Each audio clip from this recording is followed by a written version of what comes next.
Desk. Hey guys, 15 minutes to go here. Countdown is on until we get the Fed decision and also the economic projections. This is going to be one of those Fed releases where we also hear about what they think is going to happen going into 2024, not only throughout the first quarter, but also into the latter half of the year. So it's not going to be about 2 o'clock this afternoon. I hate to disappoint anyone.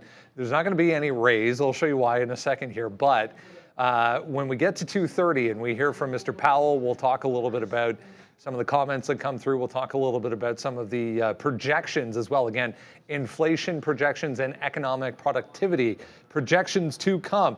We started the day, meanwhile, talking about Apple and some relative strength, still holding on to a nice 1% gain here, basically at day highs. Apple doesn't think there's going to be any more interest rate hikes, that's for sure.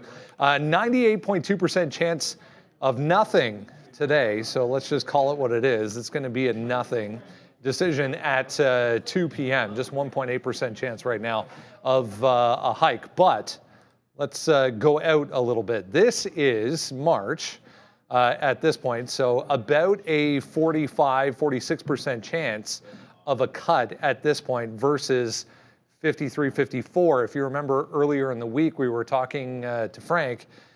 Today's Wednesday. That means that was yesterday. We were talking to Frank, and it was a little bit higher than that on the cut side for March. Once you go out to May, look what happens here. We're already at, better part of 80% that there's going to be an interest rate cut come through before May. And the reason I'm saying this is because all the focus today is going to be on any indication that we get in that direction, supporting that argument from not only Fed Chair Powell, but some of the reporters. Shout out to the reporters that are going to be bugging him this afternoon at 2:30, trying to get any kind of tidbit of information from him.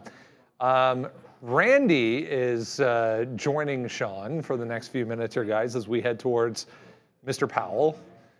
Randy, thoughts on a interest rate hike today, possibly? I don't know. I could see it just holding. It's one of those things. I'm more watching XOM right now, oil. There's record output, U.S. oil right now, and it's giving OPEC some headaches. If they do production cuts to try and raise prices, I just don't see it happening. So I don't know. Going to be interesting week, I think. What is oil doing today? XOM's We're just talking about your car there. You're going to take your car back tonight, so that's been exciting for you. Yeah, well, sort of. Yeah. Here's the oil chart right now, Randy. I mean, down to 68 bucks, bouncing off a little bit right now. I don't think you're wrong at all by buying something down here. I mean, oil's back. This is oil, so this is not X. It looks exactly like XOM, right, and exactly like CVX. So the DOE is going to refill the SPR to the tune of 3. I like it. So I mean, there's demand there. I know the winter driving seasons. Prices have come down since the summer. That's great for consumers. Yeah. We're getting into another OPEC meeting coming up shortly, and U.S. is at record production. How does this play out? I think we're going to see some action on oil there, but we'll wait for the Fed announcement, see what happens. I'll have to put some trades, a few more trades on. We are short AMD right now. There we go. Not me. Is that how this works? Thanks, Paul. He said how the tables have turned, but he said something about turntables. So I think he's doing some DJing there. All right, cheers. Not bad. I think you got the official cup. I do not. All right, let's go over to the big desk and find out what these guys are up to as Sharif closes a real estate deal. All right. 10 minutes ago, we'll get Obi back in the seat here and get into some movement that could be coming in a matter of minutes. And again, it's all going to be about the comments to come. I was just reading through a couple of things as far as analyst expectations, as far as banks are expecting. It's nothing. It's not going to be a change as far as the interest rates are concerned. And it's the 5th time in a row, Sharif, that we'll have no change on interest rates as far as Mr. Powell is concerned. But as I was mentioning, any indication whatsoever in the direction of what is to come into March, April, May, that's what people are going to be focused on. Yeah, and one of the things I talked about on the midday was, or the Learn How to Trade show now, was the fact that the 10-year is actually below the projected dot plot. the latest dot plot by the Fed. So what I want to see is, number one, are they going to have a new dot plot for us this time around?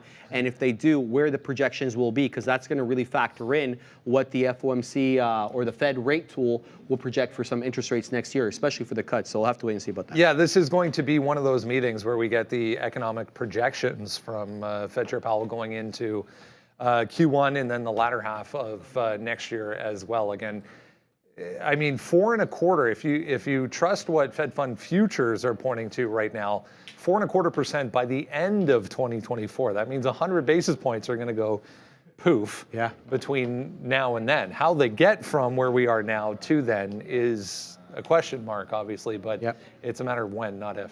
Yeah, and the aggression, Brendo, with which they raised, do they have that same aggression with the cuts?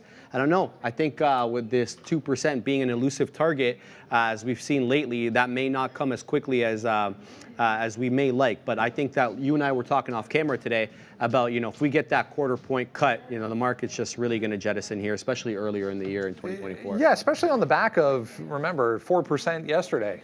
No change across the board whatsoever. So they still have some work to do. Meanwhile, the market right back to basically dead flat, 0.05 for the S&P, 0.1 right now to the upside for the NASDAQ. So we came back into basically dead flat and then bounced a little bit. Oil up 1% right now as well. So all quiet, guys, ahead of Mr. Powell coming up here in about 9 minutes to go. Yeah, we're just talking a little bit of oil there. I mean, this is exactly what Brennan was talking about there. I tweeted this out about an hour and a half ago, and it's just the target rate probabilities. So if we come over here, Fabian, it's 98% chance we do nothing right now. So I said to Obi that if in 8 minutes, some reason it's a raise, I feel like I don't think that's going to happen, and I don't feel good about it if it does happen. Like, I'm nervous about that. Like, again, it's 2% chance.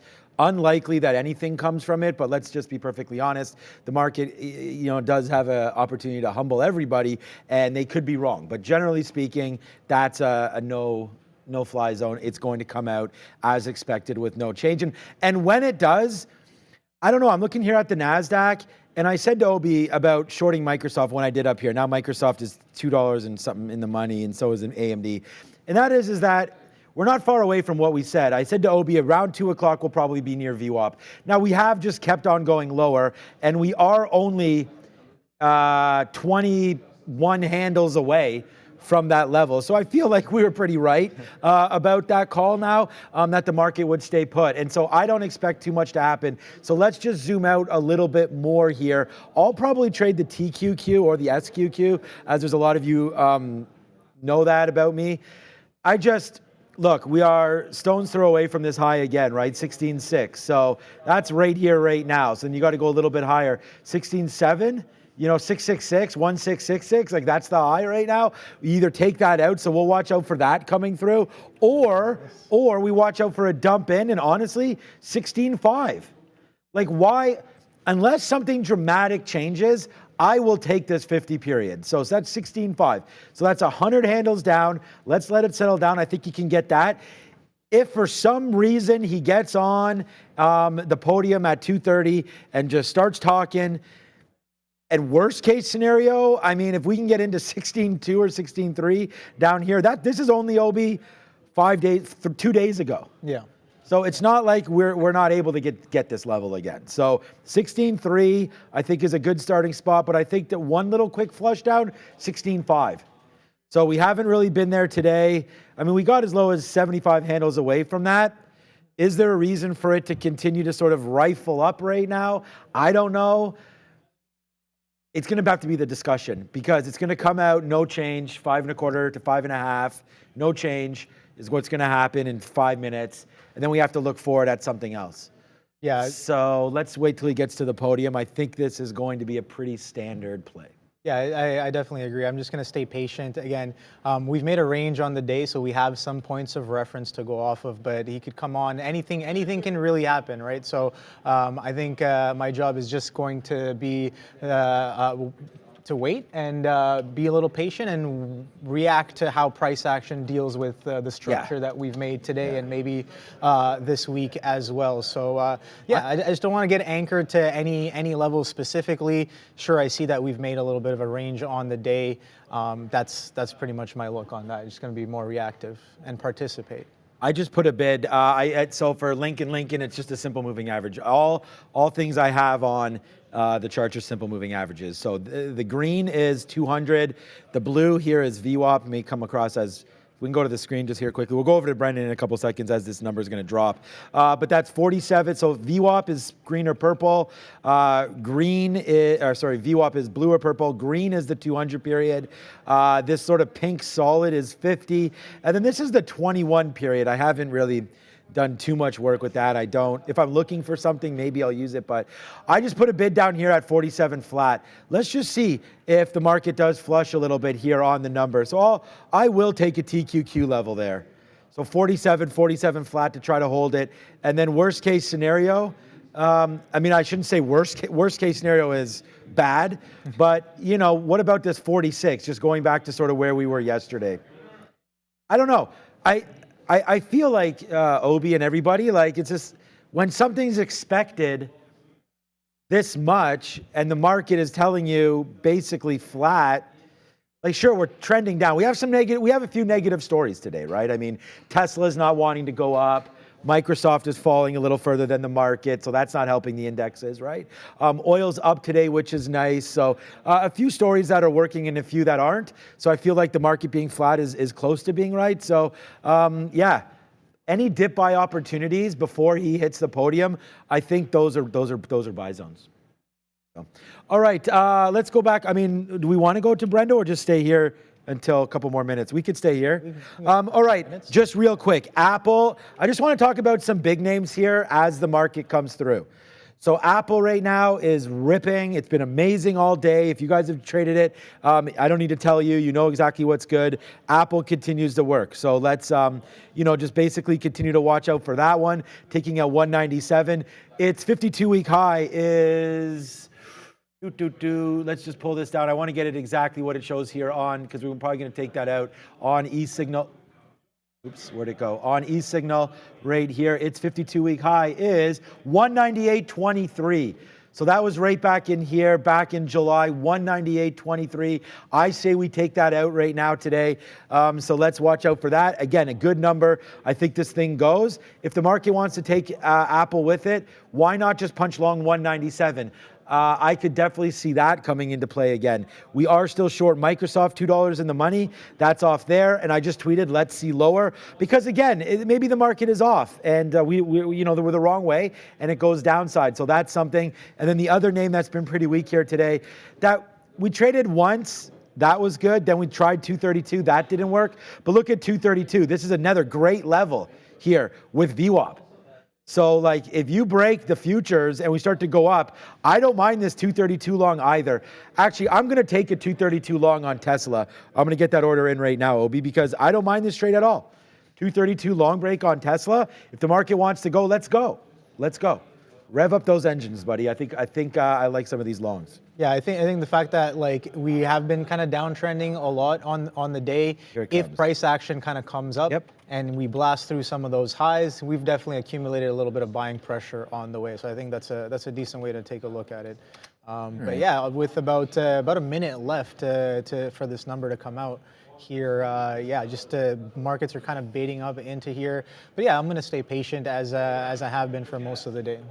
So I just wanted to tell everybody, we're going to go over to Brendan in just a minute, but you see me in positions, they're all really light positions. They're not, I'm just holding on to something to see where we're going. Very, very light positions. AMD would be my heaviest, but right now only 30 seconds to go, and we're pretty excited to bring it to you. Make sure you hit here, let's do this real quick. Where is it right now? Cat sub.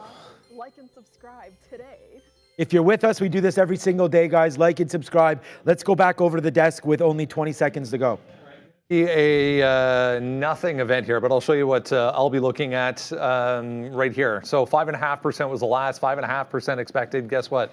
This is also going to be 5.5% in 10 seconds when it comes out. But again, we're getting these projections. So the economic projections could be something that could move the market. Again, interest rate projections for 1, 2, 3 years.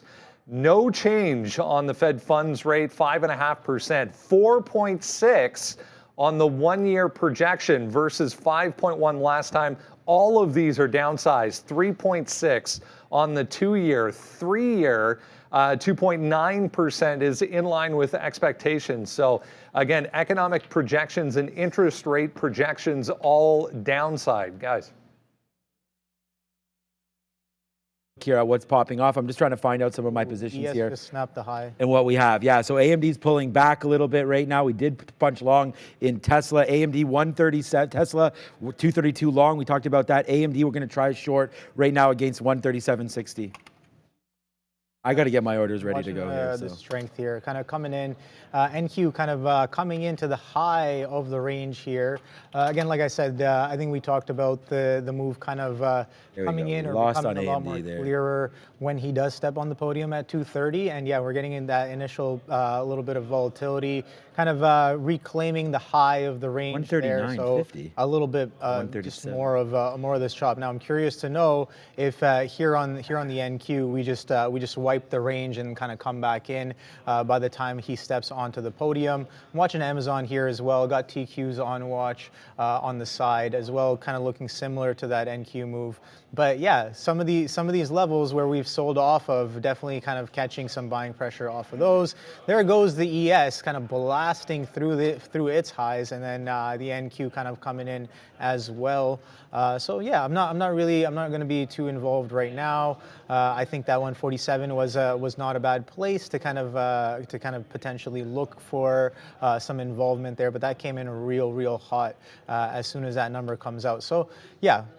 Every time we kind of pop, I'm observing that sellers kind of step right back in underneath some of these previous highs that we've made on specifically on Amazon. Now I know Apple's pushing towards its 197 all-time highs, just being right there. No, I was going to say, I'm going to have to interrupt Obi a couple times because we have Brendan, and right now we have Tesla more than $1 in the money. On the long that we told you we were taking, 232 long Tesla. We're in it. It's $1 plus. What's up, Brendan? All right, Fed projections, guys, now implying 75 basis points worth of rate cuts coming off in 2024. That's from today's current level. Fed officials' median view of Fed funds rate at the end of 2024, now 4.6%. So remember, we're at 5.5%. So that's actually a little bit higher. Again, the projection now for 4.6% this time in 1 year's time. Good. I think that's a little bit more aggressive than we had potentially thought. Okay, right now, just trying to find out, just trying to get our bearings a little bit here on what we're doing. Okay, so just a quick update. I didn't realize I had more offers here on AMD at 23. If we can come over here, Fabian. And no problem.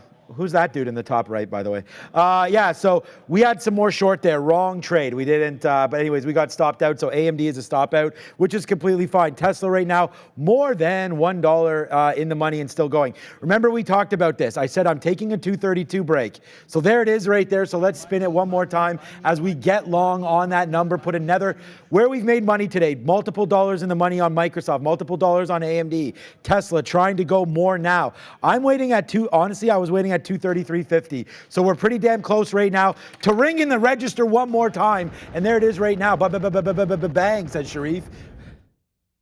There it is. Nice move to the upside right there as, yeah, this is like what we're trying to trade, right? There's 232, nice upside move. That's $1.50 immediately there on Tesla. So I hope you guys saw that, and I hope some of you had it on Tesla. AMD trying to give some back a little bit. I'm going to go short here against 138. I just want to try it. If the market does fall back down, fine. But look at this move. The market right now just at highs a day. I know it broke the high of the day, but honestly, it has to travel somewhere. Let's see where we go from here. We don't want to give back what we've made today. AMD's been a beast, and I'm not going to hold this through 138. That's my stop level. That's the only stop that we have, because guess what? Here we go. There goes Tesla up to 234 right now. We cooking, baby.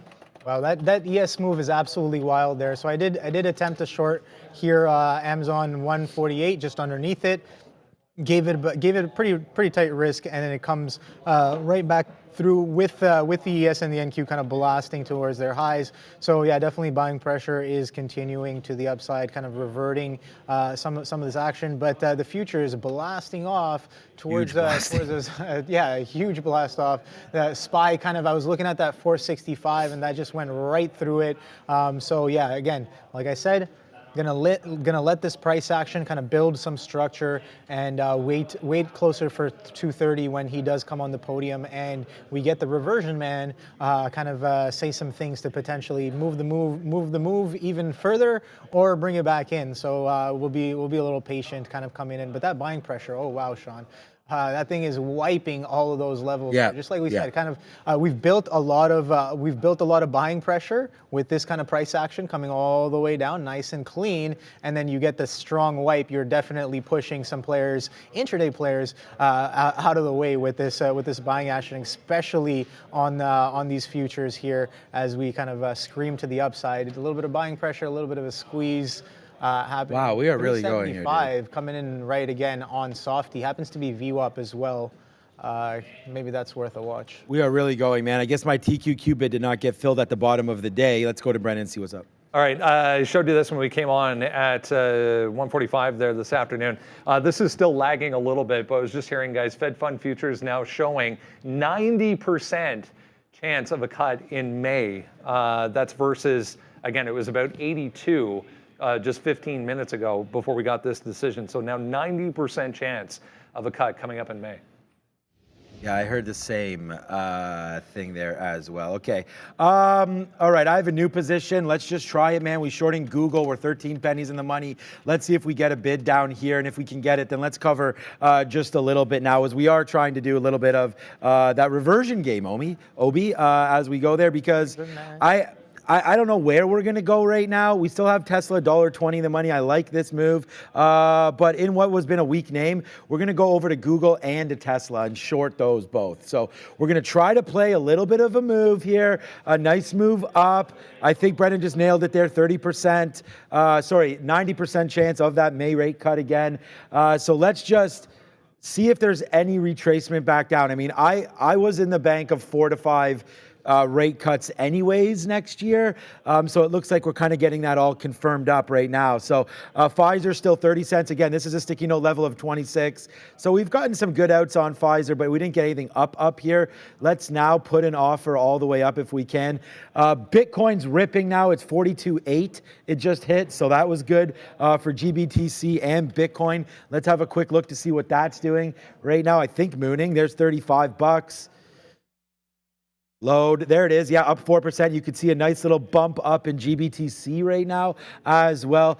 I'm just hearing 2024 right now, pricing in 100 basis points of a rate cut. So Brendan will bring this all to us as well when everything's all confirmed up. So I'll leave that all to him. But right now, 132.60 on Google. That's going to be our out. We're only short right here at 40, and we only have one out at 25 or whatever it is. Let's see if holding the short is going to pay off. It did not on AMD. Let's see if it does here on Google. And by the way, man, we're already out of 75% of our Tesla trade. When that went $2 or whatever, $1.50 in the money, we did wind up cleaning out of a decent amount of that. So the only thing that we've sort of messed up on here has been AMD, where we gave a little bit back, man. We just tried the short there and gave some back. So we'll stay short right now, Google, and see if that one wants to work, but AMD does not. Yeah, that Microsoft pullback off that to 375 was intense. Now, I didn't even have time to pull it up on my chart, but VWAP kind of comes in, and right away, as we kind of slow down, it gets slammed right back into 374 there. Let me just pull that up for you guys. So, okay, I got a RBLX alert. We got to check that out. Really, I like that Roblox. Is it for a long or? I think it was just for a level. Yeah, breaking through VWAP, 43 bucks probably. Okay. Yeah. Is that what it's doing? Okay, yeah, it's coming back into those highs there. But yeah, this was that push into VWAP and then flush right in on Softy. We saw that this area had some strong selling earlier, and then price just rips up into that area. Sellers potentially come right back in. I am again trying to stay as nimble as possible. The dominant trend on the day has been to the downside for a lot of these names, and we haven't necessarily, like, sure, the NQ and the ES is wiped through all of their highs, but some of these equities not really reflecting that same kind of price action, still well within about 50% of their range here. I'm looking at Softy, I'm looking at Google, I'm looking at Amazon as well. Nvidia pretty much just sideways, just well within its days range as well. But yeah, the NQ all-time highs being in and around 16, what is it, 16.7, 60s-ish. We're pretty much about to knock on the door of 16.7 there, Sean. We made it. We're talking about 16.7, yeah. Yeah. Okay. We're talking about all-time highs. What feels like a few months ago. What feels like a few months ago, and then lo and behold, we've made it all the way up, all the way back. And I think I was reading. You good, Fabian? No, something's happening over there. Things are getting loud.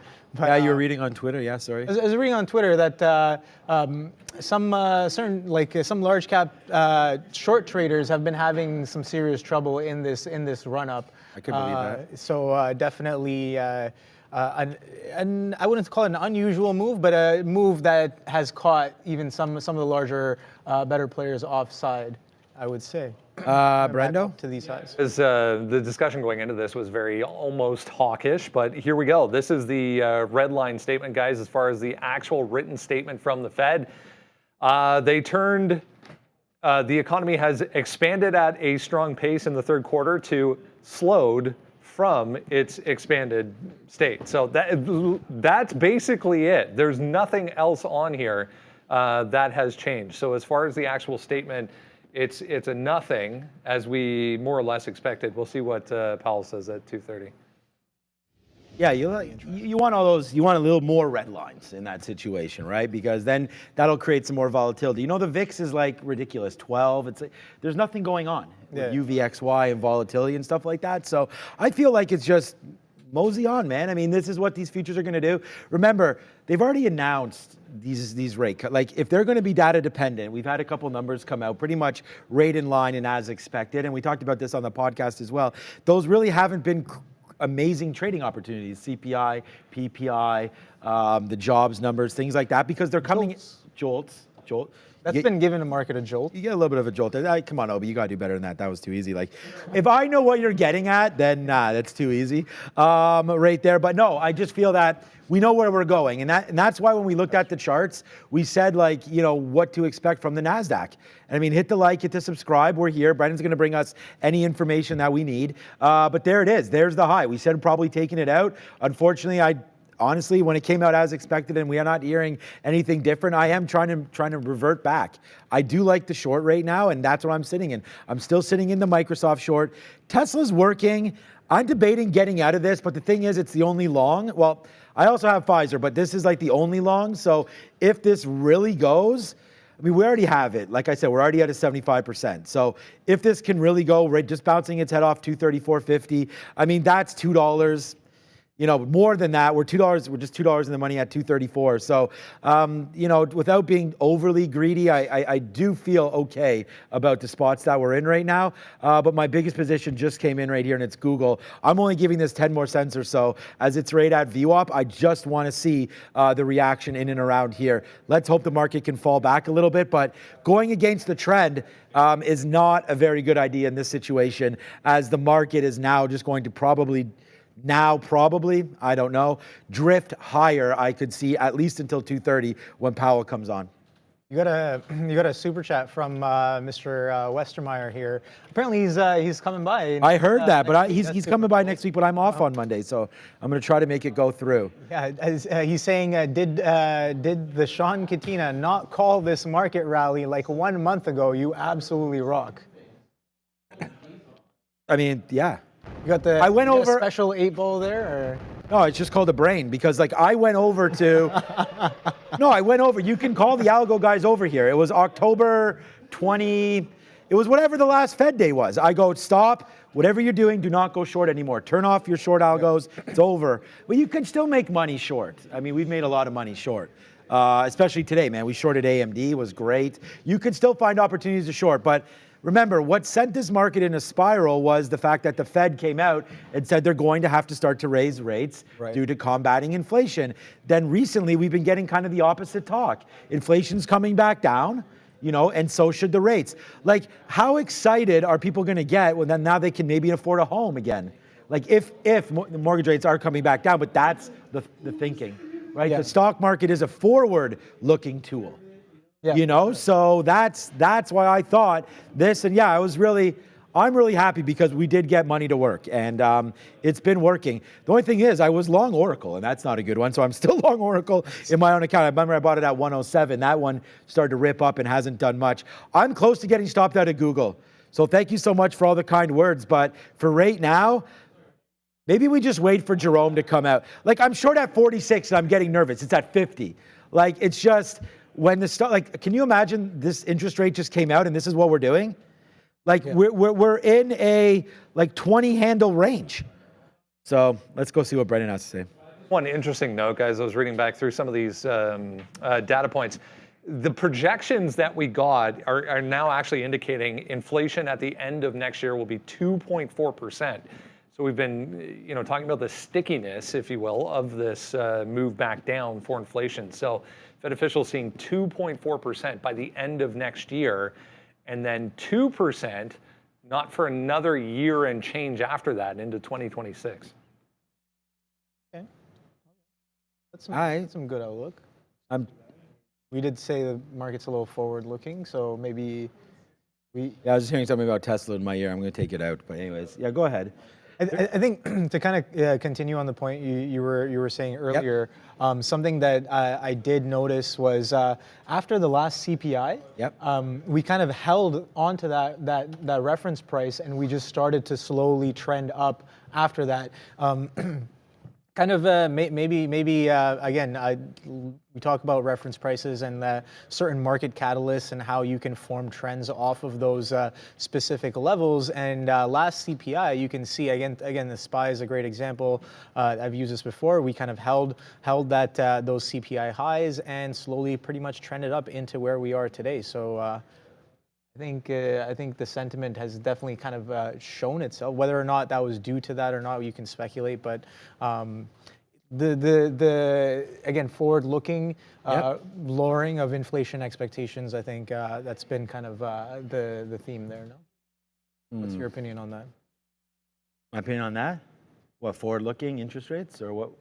No, since last CPI, we've been catching a bid because I think there was a notion that like, okay, we are going to be cutting back going forward, right? And since then, we've been pretty much catching a nice and steady bid. Yeah. I mean, I think that's the whole point is that we're through earnings. So what you always look for is catalysts. Okay. You know? So it's like, what is the next catalyst? Like you've seen AMD start to go up to like AMD a month ago on their earnings call. Do you know what the price was before the earnings call? I think it was a sub 100. Yeah, $94. Yeah. It's 140 today. So in 1 month, the story hasn't really changed, has it? For chips? I mean, sure, AMD came out with that new to battle the H chips. Yeah. You know, but that's why like being NVIDIA's own, like their main competitor, you would assume that like, well, maybe not assume, you would think that they would be in the works for a product like Well, like I said, remember, when a company comes out and says their margins are 51%, you know, people are going to come in and try to eat their lunch just a little bit. So I'm just a little bit distracted, and I'll just tell you why. Google just kept on. Now it's broken down, so I don't even have a story to tell really anymore. But there's a buyer here on Google right now. I mean, there's a buyer in the market. It's not dipping down at all. So that's the first thing. The second thing is this was having a real hard time breaking through 132.50. It kept on refreshing. Yep. I remember why, brothers. He's talking about $94 on AMD, 100%. Yeah, you'd have to close your account if it dropped to 75. So I honestly, I know this is a joke. First of all, why, brothers? But like, this is not a joke. Like this comment right here. I remember I'd have to close your account if it dropped to 75. You never, and again, I don't know if it's tongue in cheek or whatever, but like just, there's so many people that message me all the time and they say, first of all, the market's trying to break higher right now. They don't say that to me, but they say, if this doesn't happen, then I'm done. Yeah. That is why most traders wind up getting waxed. It's like, you should not go all in on anything. Yeah. You know, you want to live to see another day. If you have strong conviction that AMD is bouncing off those levels, fine. But do not say to yourself, if this goes a certain level, then my account is wiped out and I got to find a new job or I got to do something different. Yeah. It's not like, it's all fun and games, but honestly, like that is, by the way, right now, Tesla. Tesla, $2 right now in the money, and this is what I'm talking about. Look, thank you so much, Sharif, for that. Look, we put our neck out a little bit. Look at this VWAP trade. This is what trading's about. Like, if you think that I get this trade on Tesla and I'm holding it all the way down to 228, incorrect. Like, if this doesn't break, I'm out like right here somewhere. Probably where we started, man. Like probably $1 hit. So right now you're 2-1 on this trade. So why, brothers, thank you for the comment, and I know you're probably just joking, but I have to say that to everybody out there. And that is that do not put yourself into a position where the current trade you're in has the potential to be your last trade. Yeah, definitely. You know, unless you're retiring tomorrow or something, you know. That's kind of the stuff that we want to do. So again, I'm really happy. We just took $2 on AMD, on Tesla, and we're trying to work a little bit of magic here with Google. Google just fell back in. We got 40s. That's it. We got 45s and 40s. Other than that, man, we're sitting here twiddling our thumbs, fingers, trying to figure out what this market wants to do other than go high. Apple's all-time high, 128. Sorry, do I give Sharif a heart attack? 198.23, $1 away right now from all-time highs on Apple. I feel like this is, there we go. This is definitely worth looking into here if we could take that out. Apple, beautiful bounce. Look at the strength. Look at the strength. Play the 50 period. Play the 50 period. Right back to the upside. So looks like we're about up. I'm fine getting stopped out of Google. Thankfully, it did work its way back down. We're going to have to flip over to longs.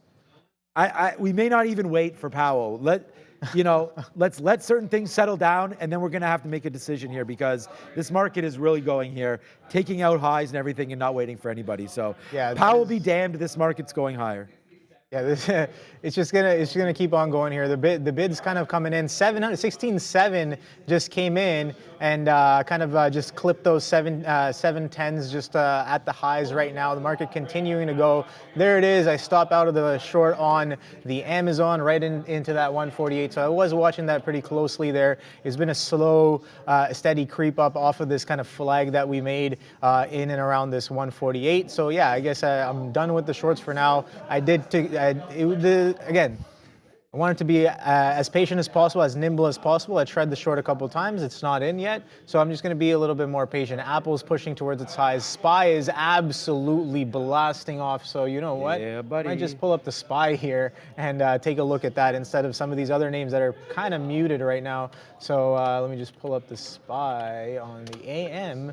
And yeah, okay, I got to pull up my charts as well, kind of get those levels ready to go.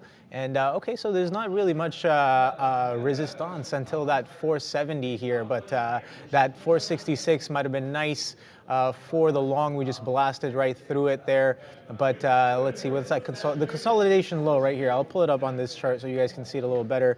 These wicks getting in the way. Take a look right there. There's the SPY, and I'll pull it up on my other chart as well. Okay, so right here. So looking left, let's take a quick look and set ourselves up for when Powell kind of comes on. He's going to be on in about 7 minutes, guys. So 7 minutes, the reversion man cometh, and we shall see what he brings right here. So 479.98 being all-time highs there on the SPY, and we're only about a couple points there, trading 467.70s, 80. So about 2 points. So we can pretty much get there today. But yeah, can I interrupt you for something? Go for it. I just want, before Powell comes on, Do you just want to explain what you mean by reversion, man? It's not, I don't, like, just as being serious, because some people may want to know what do you mean by that? Because I think it's legitimate. So I guess it hasn't been happening as distinctly as before. Okay. But what I would notice is off of like CPI or FOMC, we'd get some price action going into it, and then he'd either step on, or when he stepped on, or when he stepped off, the move that happened prior to that would just revert at least 30 to 50%, if not the whole thing. So after that, after I observed that happening multiple times, now like I said, it's not as clean, or maybe it doesn't happen. Have you tested that with Powell though? Exactly what. That's what I'm saying. Yeah. How many? Like the last time was that? It was. That's what I'm saying. Last time it wasn't as prominent, right? Okay. So it's just like, I think we just did more of a continuation last time, if I remember correctly. Yeah, because I was thinking to myself that, I don't know, I almost feel like, first of all, we got out of Tesla right there. I meant to talk about that, which is why I was stumbling a little bit. We got out on that. I told you about the 20 period. It just broke lower. We got out. Yeah. So let's see what happens right here. My thinking here is that obviously it's going to be all about the Q&A. So let's sort of see, what gets lined up with that. And then possibly go the other way. So that's the thing about this reversion that Obi was talking about. So let's just see what happens. I was very, very close. So it's a good thing we got out of Tesla. You can see we only have one long left. That's going to be Pfizer. Are you in anything yet? No. I was looking. Stopped out of my shorts. Stopped out. Same thing.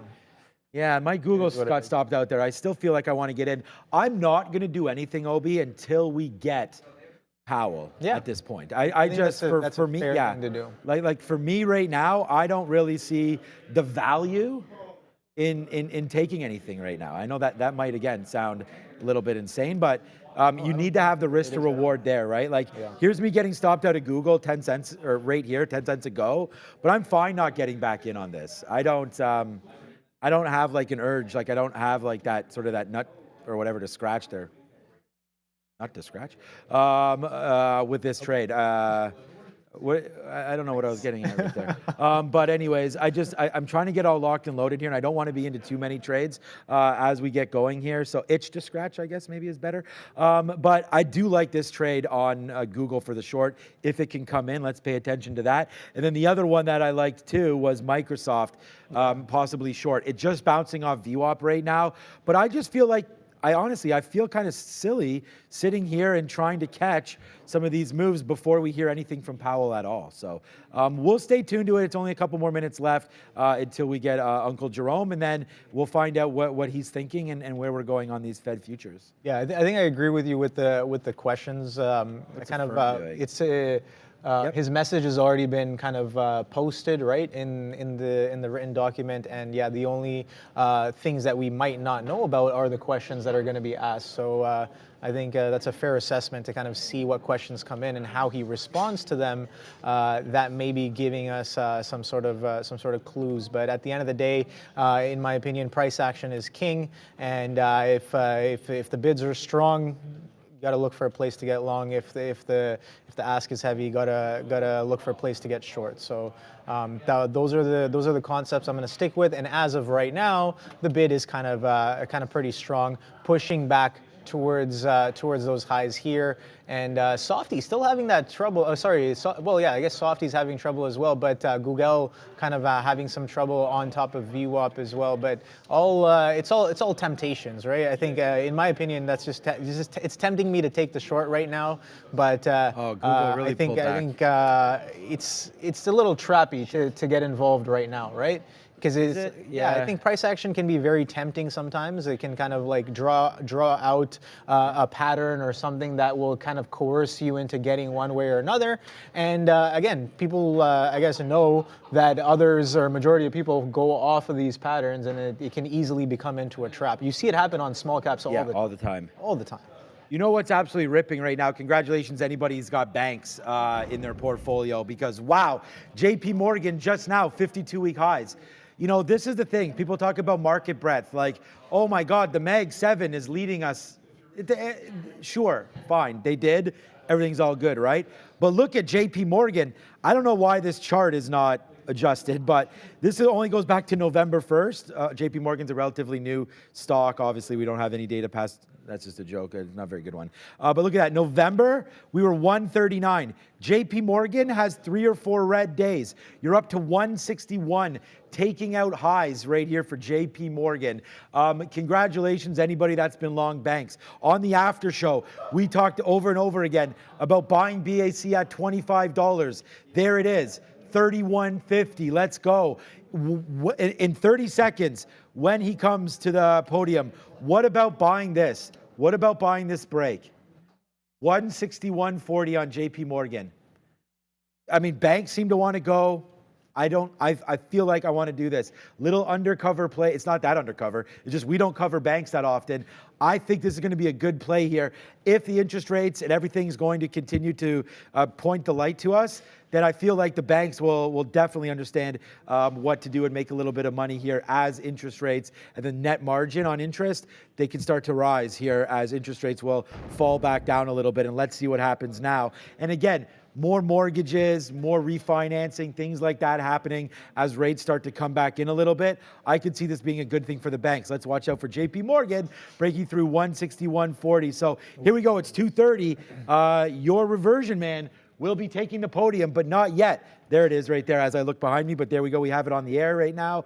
We'll watch out for when Jamie Dimon and Jerome Powell, no, it's only going to be Jerome Powell, but we'll see what happens there. I like that 161.40. He is. Dun, dun, dun, dun, dun, dun, dun, dun. He is coming out right now. I don't know what we did that for. He's not eating fruit salad, but there he is. What a handsome, he's wearing the same kind of tie there. Oh, asking questions. He's saying, "Hey, Brendan, what's going on? Oh, what nice. question do you have I for like me?" that we got the subtitles. Yeah, the thing is, I can't read those, so I got trades to make. So we will watch out for those subtitles and see what's going on. We did get out of our Tesla right at this level, so it's bouncing around. Let's go. Here we go. It's Jerome Powell. We'll wait for Brendan to sort of come in here and let us know what he's talking about. But I'm going to put this order in to go long on JP Morgan if we do take out that top 161.40. I'm going long. Yeah, I'm just looking at this kind of slowdown here.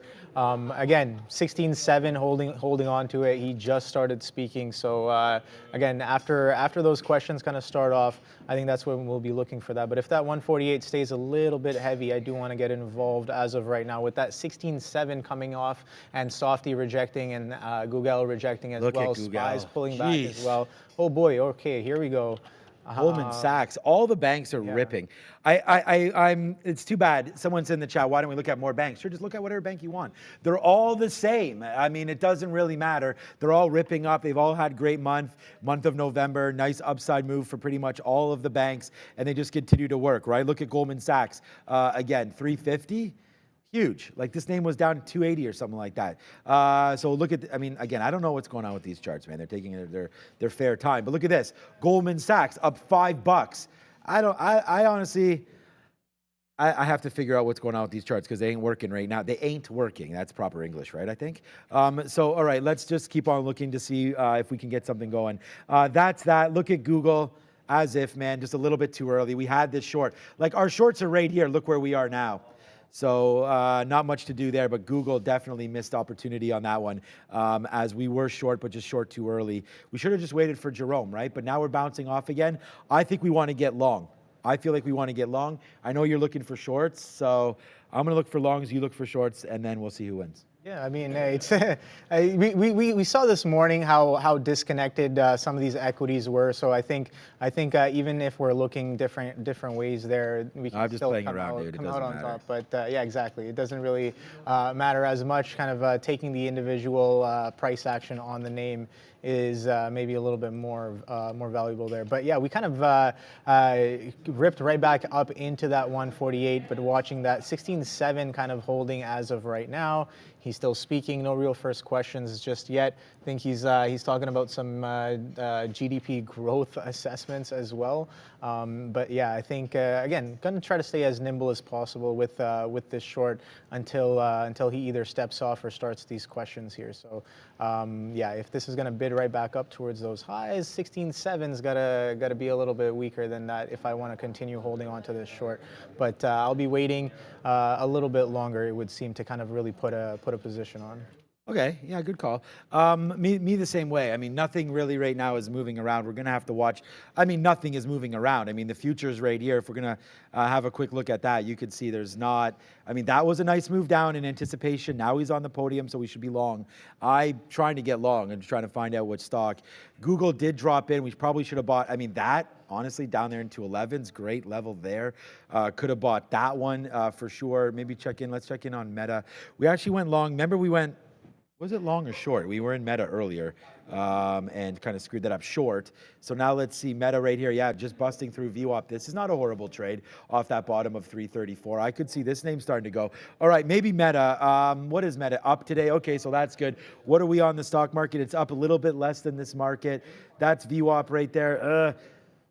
Going off a little bit too quickly right here for Meta. Let's go back over to Microsoft as that's trying to do something. Okay, Microsoft. Do we just want to play the break long? I need to find longs. Microsoft is right here. I know I'm still short Microsoft, but again, trying to look for a little bit long here somewhere. I don't know what he's talking about here, but I feel like we want to get long, Obi. I know you want to get short. I got out of the short. The buying pressure really came in hard. Yeah. So I was just like, yeah, no, that's not it. Again, 3-strike rule kind of coming into play. Tried the short 3 times, stopped out. So I don't want to really get involved. Obi, Yay Sports. That's like baseball. 3 strikes and you're out. You're out. Yeah, Yay Sports. What's up, Brendo? Guys, a reminder, he's just reading the statement currently, so we'll get some Q&A coming up here. I'll let you know when that starts. All right, well, statements, yeah. The only statements I care about is my damn bank account statements, and they're going the wrong way right now. We gotta fix this up here. Okay, so we went over to Meta, missed it. Where's my out on Microsoft, by the way? We have so little shares left on this. I don't even think I have it out marked, to be honest with you. No, I don't. I don't even have a stop on Microsoft right now.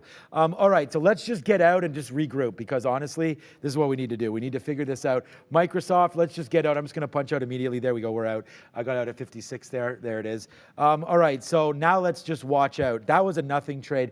Microsoft and AMD are my back-to-back top stocks. Obviously, Tesla's trying to make a move here as well, as there goes Tesla taking out the highs. I feel like, again, Microsoft, I want to get in. What's Apple up? Sometimes this is that sort of that FOMO feeling. I've got that FOMO feeling, because right now, oh, we missed it. I don't know, man. Apple dipped down, Microsoft dipped down, Meta We're broke. 30 points away from the highs on the NQ. Yeah. That's why I was saying, like, we just want to go long, man. We already have JP Morgan ready to go if that breaks higher. I just wonder, do we just want to trust Microsoft and take that long? Right now it does break.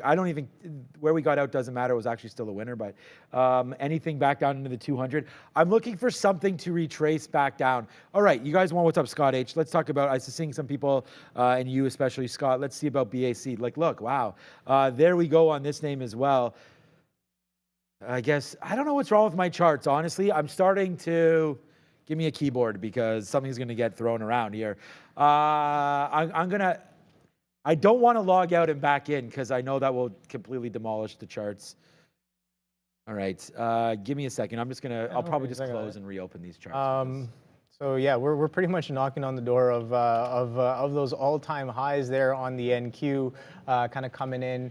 Yeah, we're kind of testing some structure highs as well there on Amazon. Kind of missed this level a little bit earlier on today, so I think it's worth one more shot up here for that move. If we're going to kind of pull back, we can see that it is relatively muted versus some of the other tickers here, which are blasting to the upside. Again, SPY being one of them. You guys can see it right here. Yeah, exactly. So very, very strong action there. He's still kind of talking about some. Is that the dot plot right there? He's talking about some charts. So no questions just yet. And yeah, TQs. Did you get involved in the TQs there? It did go down. I was looking for a dip buy because I knew we wanted to go long. It was just a matter of it dipping, and it didn't. So the TQs, I mean, we could do something there. Thing is, I just want to play retracements back down. I mean, We could have broke the high there and taken it, right? You'd be 20 handles in the money. I mean, there's absolutely nothing wrong with doing anything like that, that's for sure. All right, new position. Here goes JP Morgan. Let's see what happens right now. Again, hopefully we go back up to the upside now and we'll be able to see that. So here we go, man. It's going to be JP Morgan. Let's see if it wants to go. We're long here at 40. I'm going to give this back to 161. And then if that feels great, but that's going to be my JP Morgan trade. And again, as the questions come in, that's going to be right there. Our goal, 2% I just saw. Like, this is why it's very tough to sit here and try to trade off of Powell speaking, because, I mean, we don't hear him. We're going to wait to see what Brendan has to say about all of this. But right now, we're long JP Morgan. I wouldn't mind getting some 161s to come back in. I also wouldn't mind buying some Google. I was going to say, if we dip back there, we already know about that one. I know you're already in Amazon. Apple is near all-time highs. It's now 55 cents.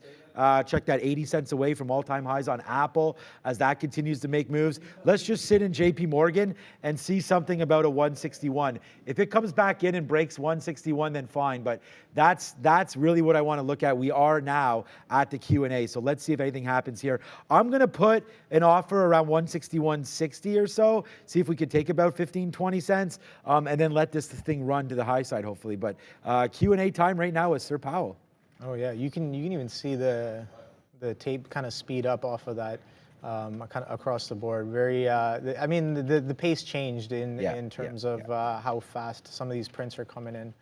I'm going to put a quick offer up on 161 or so for JP Morgan, like we said, and then we will wait to see if we get some action happening right now. Okay, the futures are still going. Again, I'm looking at AMD. AMD high a day. We made money long and short on this name, so it was early long off 136. Look how good that was, man.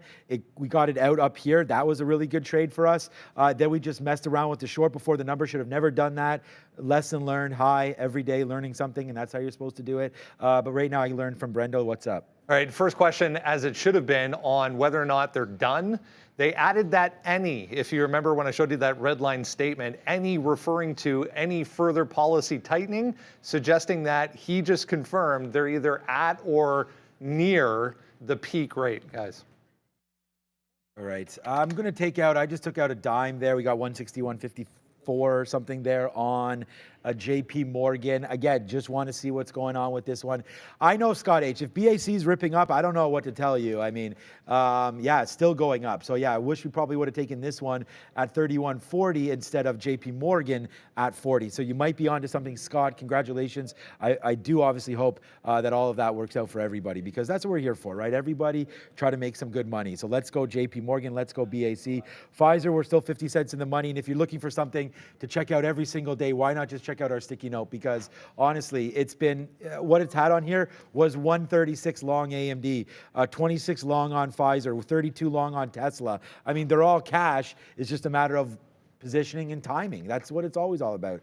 Microsoft at VWAP again. So, all right, look at the market, man. 16.8, Obi. 16.8 right now on the NASDAQ as we continue to go, man. Yeah, Microsoft pulling back in. There it is. I'd like to get this garbage out of here, but Microsoft right now is still just hovering. It's funny, we can be hyped up as much as we want, but the market, some of these names that I'm looking at aren't great. Maybe it just has to be TQQ. And we were waiting for 47s, honestly, 47 flat. It was 47.25. We could have punched long, and if you did, nice trade, man. Nice trade there on the TQQs as they're continuously working to the high side right now. Yeah, so we're pretty much coming in right there to all-time highs. I think we did break them right just now. Yeah. All-time highs on the NQ, and we are blasting, kind of teleporting to the upside there. So I think, again, kind of going back to some of these tickers who haven't really reached their high of day, like Alphabet and Softy and Amazon. I think, yeah, very, very clear that I'm going against the dominant pressure here, pushing up into some of these highs. So NQ making new highs, guys. Congratulations to the longs. We made it. So all-time highs. Where do we go from here, Sean? Higher. Even higher. Yeah. Dude, I thought I told you this already. The market's going higher. It's going higher and higher and higher and higher. It's not stopping. And Obi, it's going higher. Right now. I'll take your word for it. Yeah. Let's just wait to see. Nah, whatever. I mean, honestly, the thing is, we have to, breaking news, Oh, there we go. On rate cut that begin to come into view and is now a topic of discussion. Okay. Okay, we'll find out exactly what that means. But right now, look at Microsoft. We just bought the dip. Obi, why would we buy a dip? Because the market is Hot. going higher. Okay, it's going higher. Yeah, Yes, the market's yes, going yes, higher. yes. So right now, no, what I was talking to you about before was just that time is on your side, man. Time is on your side. You want to buy dips because the market's going higher. And it's not, there's so much money on the sidelines. There was a record, and this was, again, I heard it on a podcast. It was the second best podcast. Right now, we have the Trader TV Live one. I think has taken over #1 spot on Apple Podcasts. I'm not sure about Spotify yet. But yeah. So the thing is that there's $5.8 trillion in money market funds right now. So do you want your money, as the NASDAQ hits all-time high, you want to sit there at 5% a year? Probably not. Probably not. I don't know. What's what? You just asked me about where the market's going. What did I say? Up. Higher. Up higher. Yeah. So you do not want to sit in something for 4%. The NASDAQ already today gave you 1%.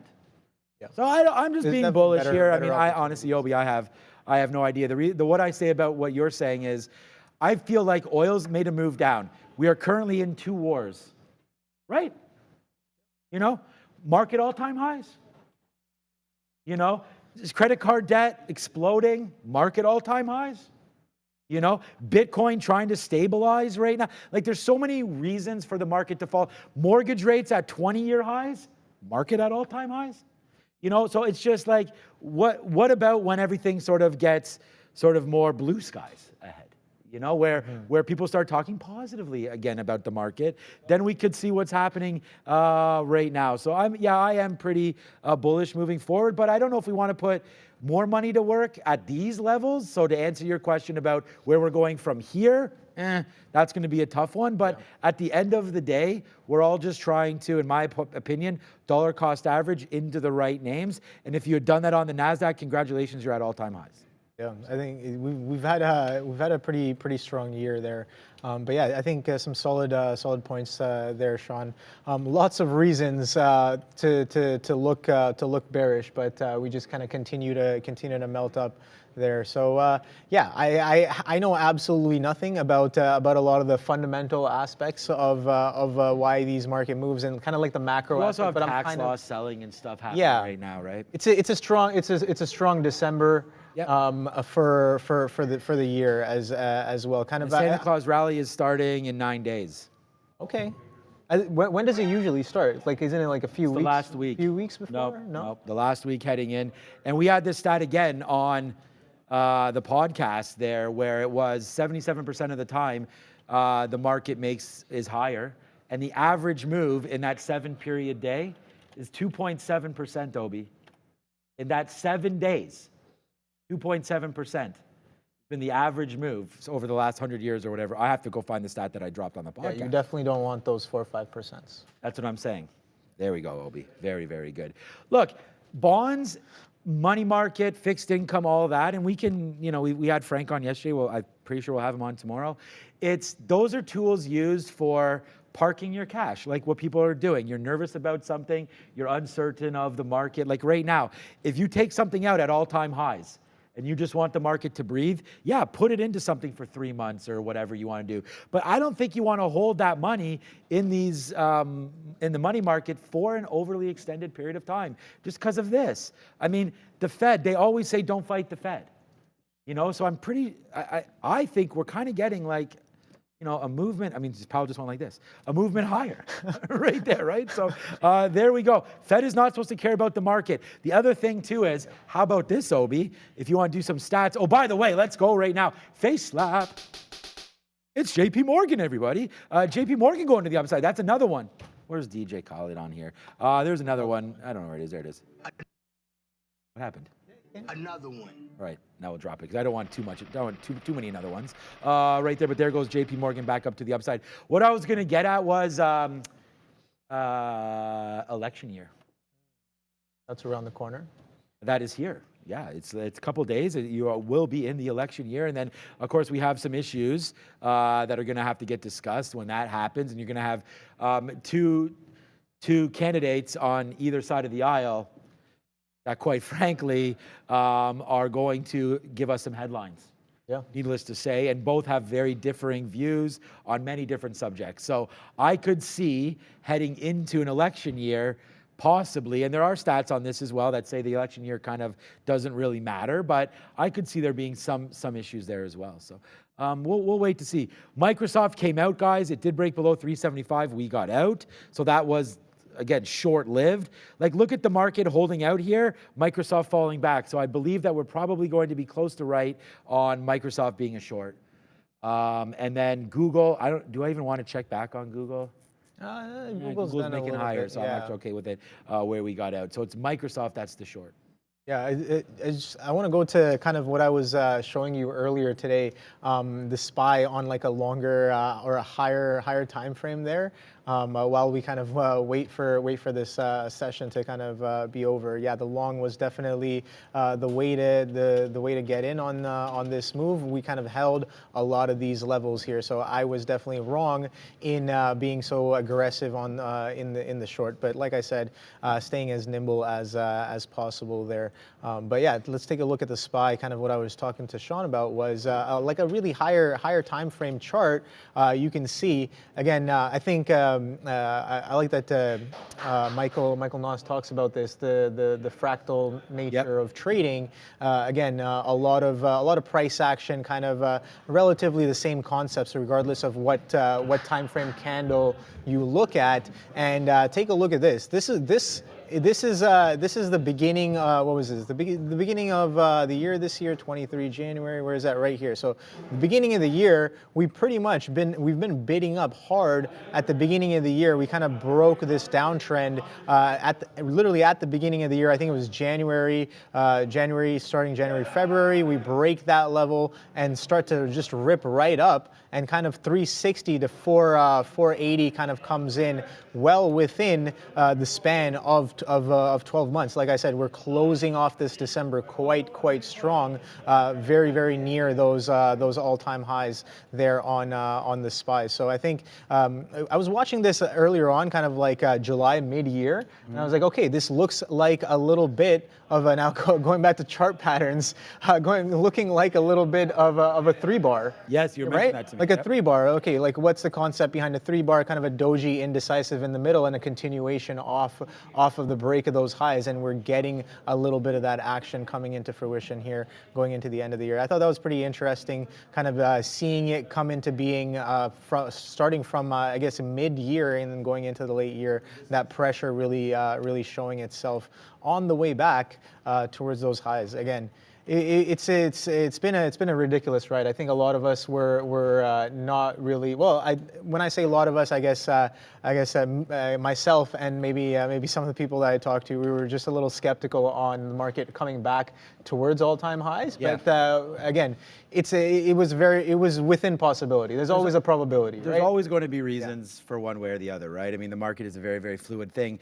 This is what I want to talk about. I want to shout out to my girl Gunjan. Yo, what's up, Randy? Thank you so much. I know you're getting out of here very soon. And by the way, a happy belated. Oh, I didn't give it to you. Your birthday was yesterday. Yeah, so I'm saying happy belated. I wasn't here.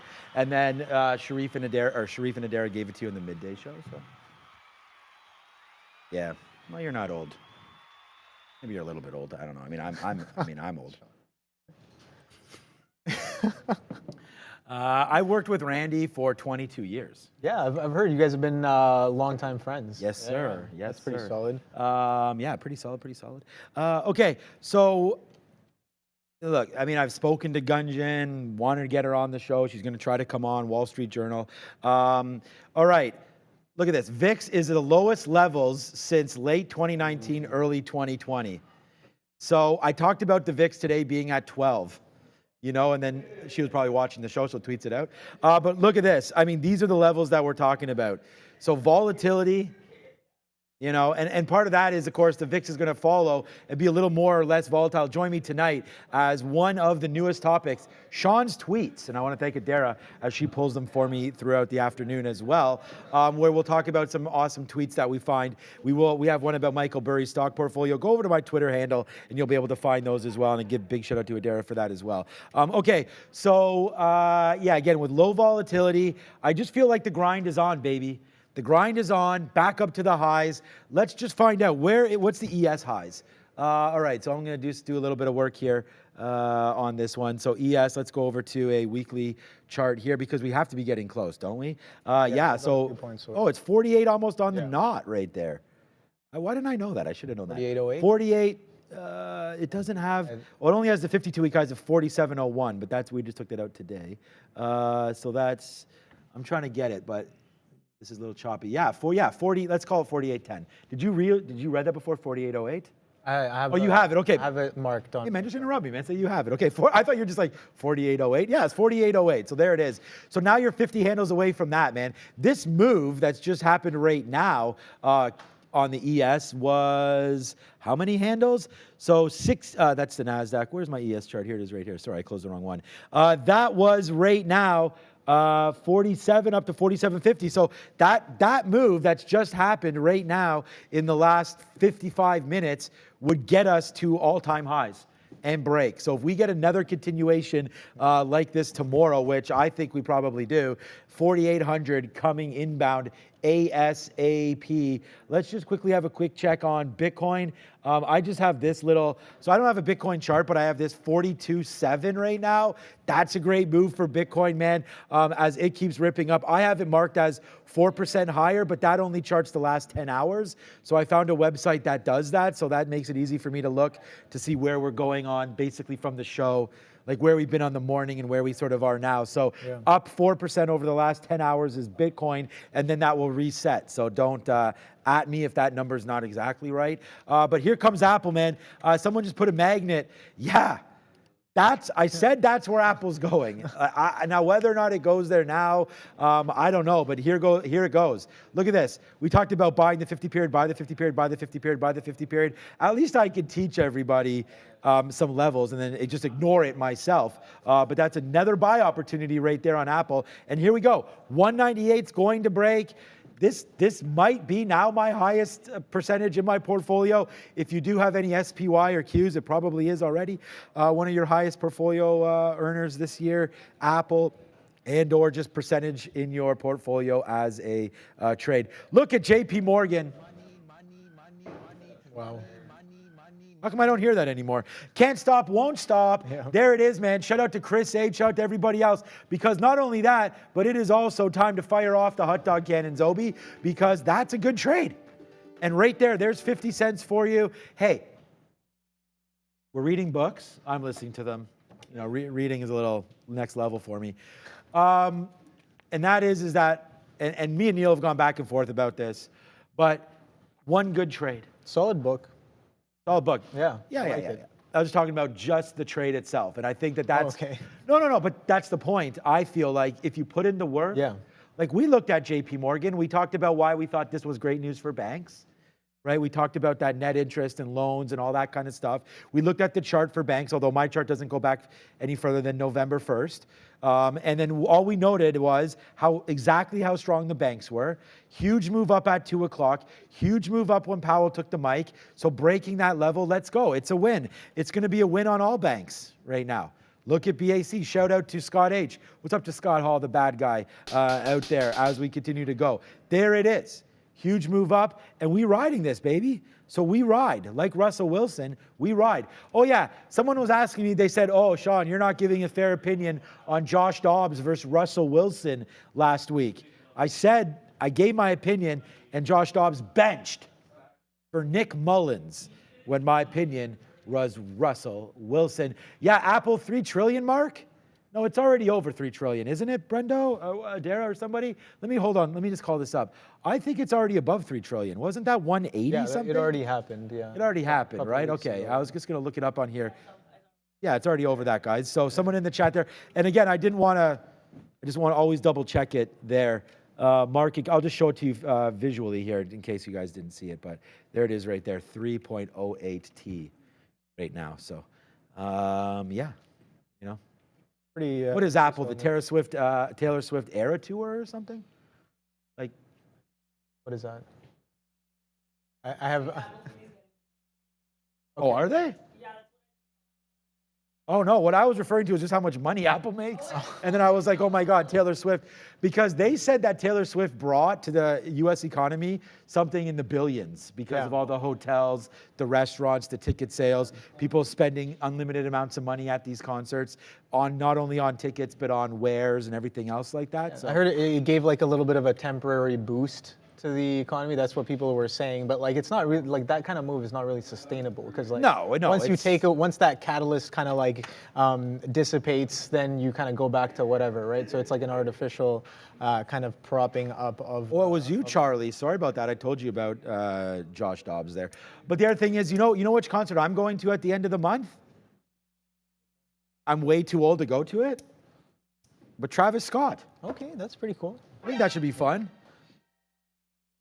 I'm going to be that guy that goes on stage and then gets kicked off by the security because if I start jumping, man, no one's catching me for crowd surfing. That's going to be a problem for anybody that tries to do that. Exactly. But Travis Scott should be pretty hyped. So I've taken the wife there. It's going to be a nice date night. That's Travis Scott. I'm going to see if I am the oldest person there. That should be really cool. Yeah. I might wear my Travis Scotts. I haven't really heard. Nice. I haven't really heard, I guess, too much of his music. Just a few tracks here and there. But I think I was looking at this VIX chart. You did bring up the VIX earlier, and I pulled it up. I already had the 3-month open from before. So as soon as I pulled up the VIX, take a look at this, Sean. Since 1990, we got some data here since 1990, and every time the VIX kind of goes sub $10. Time to buy it up. Something happens. Time to buy it up. Something happens. It happened in 1994. It took a while. It was there for almost a few years. But yeah, same thing in 04 to 08. I guess going into 07, and then same thing here, 14 to 18, and then you see the 19 move happening. So yeah, you can kind of see a little bit of that market cycle kind of coming in off of some of these key levels on the VIX. And yeah, these highs are absolutely crazy there. You got the 08 VIX that almost slapped 100, and then you got the COVID VIX that we went all the way into the 80s. But yeah, strong pullback off of those, and we're pretty much right there, kind of teetering on top of that 10 mark on the VIX. So I think that's definitely an interesting look. Now, I didn't really notice that until right now. When I did pull it up on a larger time frame, I kind of was not aware that whenever the VIX gets underneath that 10, things might be getting a little bit spicy for maybe accumulating the long side. I'm just tweeting this out about the Fed here and JP Morgan because, that was the only trade that really we've taken on the Fed. I mean, I wish we would have had a little bit more. We did take, it's not a lie. We had Google pre-Fed. Again, turned out to be a little bit of a win. We hit it there, we got it there, then we got out. So that's kind of like a cup of coffee. I mean, we're not up or down anything on that. And then honestly, come on, dude. Look at this trade. Look at Tesla. Are you out of all of it? Yeah. Oh, damn. I mean, I got out when it broke through. Yeah, that was a good trade. Then I think. Thank you for your encouragement. Yeah, no, above the 235 could be, I think, above that consolidation because you took the break out of the previous and then, yeah. Put your hand up if you think we got out a little too early on Tesla. I think you got out perfectly. This was the Fed trade. Remember? I'm like, we're taking Tesla 232 long. It's at 239. I mean, $7, Obi. Bro, punch 1,000 shares and that's it. Let's go. Okay. Let's rock on that one. Not yet, Sean. No. It'll happen. Saying, it's not that. It's not. The share size doesn't matter. I'm just saying, like, that's a trade. Like, that's a trade. Yeah. And we take $2 on it. Like, thank you so much, Squanchy. You are also my hero. Look, everybody, I'm trying to like entertain a little bit. I appreciate all the talk here about everything as well. Adam DeLuz, thank you so much for your kind words as well. We're all everything. Yeah, it is okay. Johan says, okay, it'll be next time. You know what next time is going to be? Tomorrow, because I said this yesterday. Like when I visited my grandmother yesterday, again, amazing woman, 93 years old, still has all of her wits, everything.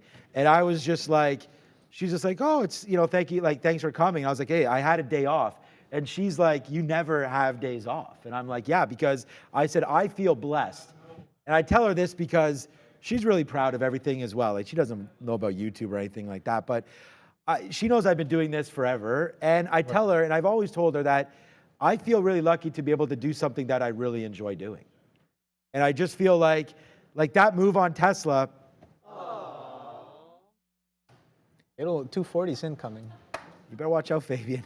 But the thing about Fabian's on point today with the sound. He is. He's a good guy. Like He's a good guy for now. Soundboard's but the thing is that no, and it's just like I kind of say that like tongue in cheek, like I'm gonna be back tomorrow. Like every day there's opportunities, and like Rick Ross says, if every day you're hustling, then that's, Rick Ross. Yeah, good. Then you can find these levels and you can find the trade. Like we just found this Tesla trade. It's not like we found a needle in a haystack here. Like we went over and I was like, what do we want to get long? What about Tesla? Yeah. What about you? We talked about that earlier as well. So there we go. He's the guy that goes randomly in the middle of the song. He'll go like, huh.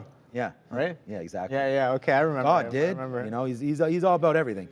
So he's MIA, Rick Miami. Ross, big boss. The big boss, Rick Ross. You're right. When I was in Miami, I was at Fontainebleau. Shout out to Nelson there. I was like, okay, it's a really. It has Live, the nightclub, which is like a big one there. It has it's there, and I saw someone rented out this huge area there, and they were filming like what looked to be like a rap video. And I thought it was this huge guy. He looked almost exact. It was not Rick Ross, okay. But I thought that there was a chance that it was going to be Rick Ross. So I was almost in a Rick Ross video. That would have been, no, they would have kicked me out, but that would have been fun for that as well. Okay, by the way, there goes Tesla. Obviously, my bad on that. We're 70 cents in the money on Pfizer. We're 50 cents in the money on JP Morgan, and we are embarrassed about our Tesla. But Apple right now, it's right there near the highs. Do we just want to smack this? Yeah, there's 1,000 lots on the 198 right now, from what I can see, and it's been holding underneath that level here. Are you going to reversion man this? No, I'm not going to revert. I've been reversion slapped on the way up, kind of shorting it. Okay. But I've been keeping it tight. Like I said, I've been as nimble as possible on some of these shorts. Maybe not this one here, as we kind of rip right back up. I chased into the 148, but yeah, very very clear buying. So yeah, I definitely don't want to get in. Again, this was a little bit of a short off of previous structure, and yeah, we get stopped out once again. So. Definitely kind of going to be waiting for the short. I think he's still talking. He's still kind of answering these questions here, and we've only been going up since. So the question becomes, is anything going to happen when he steps off? Are we going to continue to kind of melt up these all-time highs very, very near on some of these equities? Again, the NQ already kind of pushing through that very distinctly and holding above some of those levels. We talked about that 16,766-ish area being that previous all-time highs, and we've only held above those prices as of right now. Only about a few point push.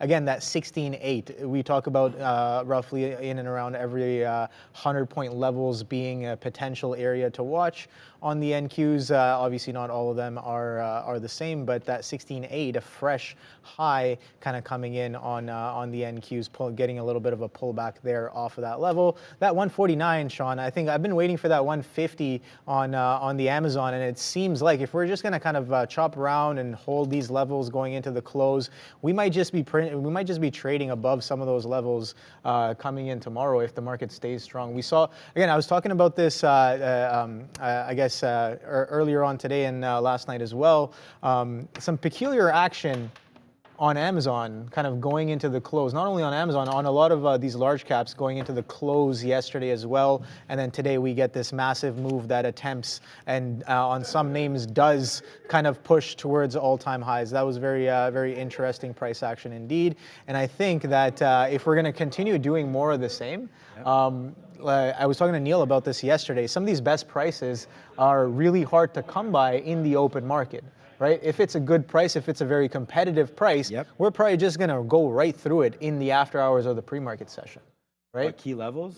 Yeah, on like NQ and ES. There goes Amazon once again. That 149 incoming, very strong kind of push. Here's the thing: we kind of consolidate every time, and then you get these rips up of probably just like I don't know, maybe some short covers, but some teleportation for sure as the tape kind of skips up 10 to 15 pennies. Here comes the 149, no real size on it. We're probably just gonna blast through it. 198 as well. I'm watching on Apple. Oh wow, I just saw like 3,000 lots sitting at 200. I don't know if we're gonna get there today on Apple, but that 198 all-time highs were pretty much right there, Sean. So we did test it. I think we clipped it a little bit. There was like 2,000 lots sitting on it earlier, and that went down to like 1,300. So maybe we did print some of them. Now I don't have all my tape here like I do back at my desk to really catch some of that size that goes in, or maybe potentially gets printed. All right. Here we go. Yeah, thanks for all that, Obi, there, as Amazon starts to make some moves. But let's go like this. I just faded AMD, so now we're 50 cents in the money, or sorry, 35 cents in the money on AMD. It got to 139. So you could tell, and I apologize, Obi, I am just a little bit distracted here because some of these names are moving around, and I'm just trying to put some pieces together. So there's AMD. Again, I just faded that short. And honestly, Obi, what's got me going was talking about NVIDIA and talking about some of these things. So, we'll feed off of some of this action that we see here right in front of us, right? And I want to thank everybody again for watching and trying to pay attention to some of the trading that we have, or at least I have on board right now, because I know it's coming at everybody a little fast and furious right now. All right, so what just happened there? Oh, wrong price? No. All right. I don't know what happened there. I'm trying to put a bid at 138. Why does that keep on rejecting? 138.50 here on, hold on, AMD. What's the error message I'm getting? Gateway closed. Ooh. The NASDAQ gateway is closed? What? No, okay, I'll use ARCA. Yeah, I was getting an error there about my NASDAQ order is not going to AMD. Everything okay? Yeah, Brancos and everybody on the chat there about NASDAQ gateway? Closed? I just got it. Literally, it just said gateway closed. But here we go. So I just got out on Apple. You can't shut the gates on this guy. Come on, man. Right now. But there it is, man. So we just used something else. So that's nothing to worry about. If there's anything, it's probably open. So I don't know what that was, but I got order rejected. So all right. There we go. Yeah, Brancos, just about NASDAQ. I could try again. Let me try again here. NASDAQ buy. Yeah, I'm getting rejected on AMD for NASDAQ buy orders. All right, I'm just speaking out loud. And it worked? No. Okay, so. Okay, yeah, it is. Okay. So right now, just if anybody's trading at Day Trade the World, I'll break a little bit of news to you right now. The NASDAQ gateway does not appear to be working for me, nor maybe somebody else. So we'll Yes, Brancos. All right. I'll send this to him, and then you can take this over for a seced. Yeah, that 68 kind of pulling back in. We talked about that again, roughly every about 100 points there. So we're getting a little bit of a pullback off that 16.8, right back into some of those previous high levels. Here, watched Apple as well. A lot of size was sitting there on that 198, and then a little bit of a size shows up at that 200 as well. I think it was like over 2,000 lots kind of sitting there at the 200 earlier, just flashed and kind of went right back down on the tape as well. So yeah, some sellers kind of sitting above these levels. Again, you can speculate as to who or what or why, but the size was definitely there, and we didn't print all of it and came right back down and flushed off that 198. Amazon, very tempting, that 198, 149 incoming, but no real size there. I think 150 is the actual level. Like I said, we may get it tomorrow. I was going to say next week. We may get it tomorrow, or maybe even today, with about 45 minutes roughly left on the before the bell. And Powell's still talking here right now. So he's been talking for about 45 minutes roughly, and I think again. Market pressure is super strong into these highs, and I think even with the pullback off that 16.8, something I was I guess I was looking at a little bit earlier was when some of these prices like all-time highs or a fresh level kind of comes in, you might get those heavy pullbacks due to profit taking. Right, that's exactly right. And then if you can observe that the aggressive sell that comes in at the new level keeps on getting bought up, then maybe you have a little bit of a stronger perspective on direction there. And it seems as if that's the case here.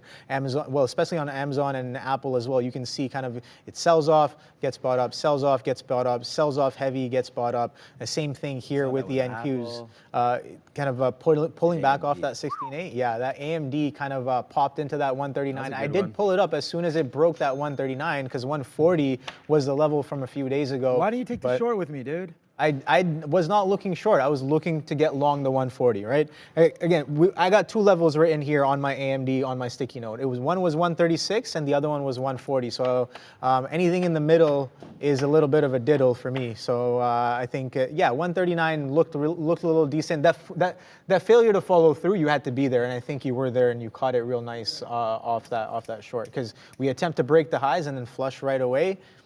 That's a good trade. Thank you, my friend. Yeah, so there it is right there. Here's AMD. So we'll just do this again for AMD. Why not? Number one profitable name here today, AMD, continues to be exactly that. As there's the short 139. It's almost Dollar Club again right now on that one. Let's just look at Tesla. Why not? Tesla, never heard of it. But Softy coming in. Is Softy coming in? So again, see, remember, Obi? Look. Let's just be real. I'm listening. Remember we said which name we wanted weak.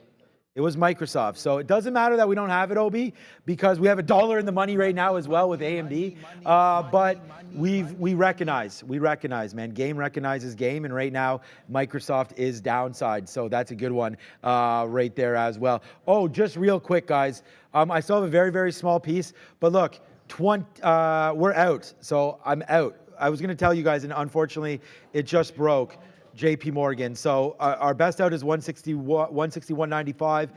Then we have an 85. The conference is over right now, as I hear in my ear, and I can definitely see on the screen there. But look at this. We just get another piece out of JP Morgan. So we're basically flat on that trade right now. JP Morgan, downside fill. It's still going to show me with a small position because I have a part fill. So that will come out very, very soon. And by the way, there it goes, man. There's the dollar right here on AMD. It just wicked all the way down into the 90s again. I'm going to put another bid out and just get this out. Oh, yeah, I can't. I just tried NASDAQ again. That's why it didn't fill. I'm like, why did my order fill down there at 138?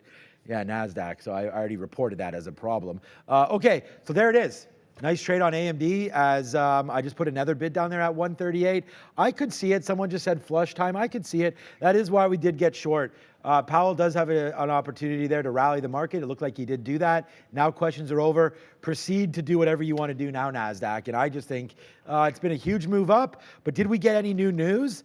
I don't know. Maybe I can ask Brendo or something. But I don't feel like we were caught off guard with anything there. But again, okay, here comes AMD back in right now. Give me those 05s. If we can get it 138.05, we are bidding on advanced micro devices. Let's go get Brendan's opinion here.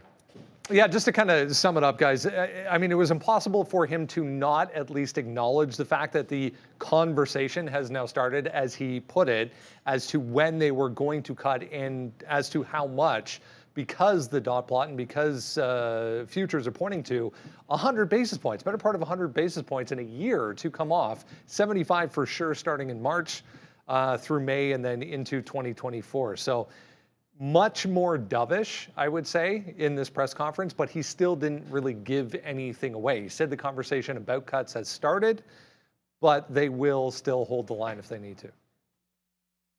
Okay, that's a good sign. I think so as well. Fed rate, I'm just writing so tonight we'll talk about sector recaps tonight on the market, what's it called again? Market recap show. Thank you for that, Obi. Yeah, we'll be doing that tonight. We'll have Chris Brecher on. He wants to talk about, again, some short opportunities. And then Tomorrow, I'm going to have a new guest for everybody. Hopefully, fingers crossed. That should be exciting. And then we are going to talk about Fed rate cuts today. We're going to talk about Sean's tweets, and we're going to talk about oil. So it's going to be pretty interesting here tonight, and we're going to talk about Amazon. Can we get a sneak peek on the oil? I'm curious. What, did you see what it was doing today? It just bounced off nicely off those lows. So what I want to talk about with oil, it's not really, I mean, I don't have too much to say about it other than the fact that we are bouncing. Remember, we did that little look there with Randy down here in and around $67, $68. So we're going to talk about some opportunities here, what you could possibly buy if you thought that oil has made a little bit of an aggressive move to the downside. I would agree with that, as they're going to have to fill up the SPR at some point.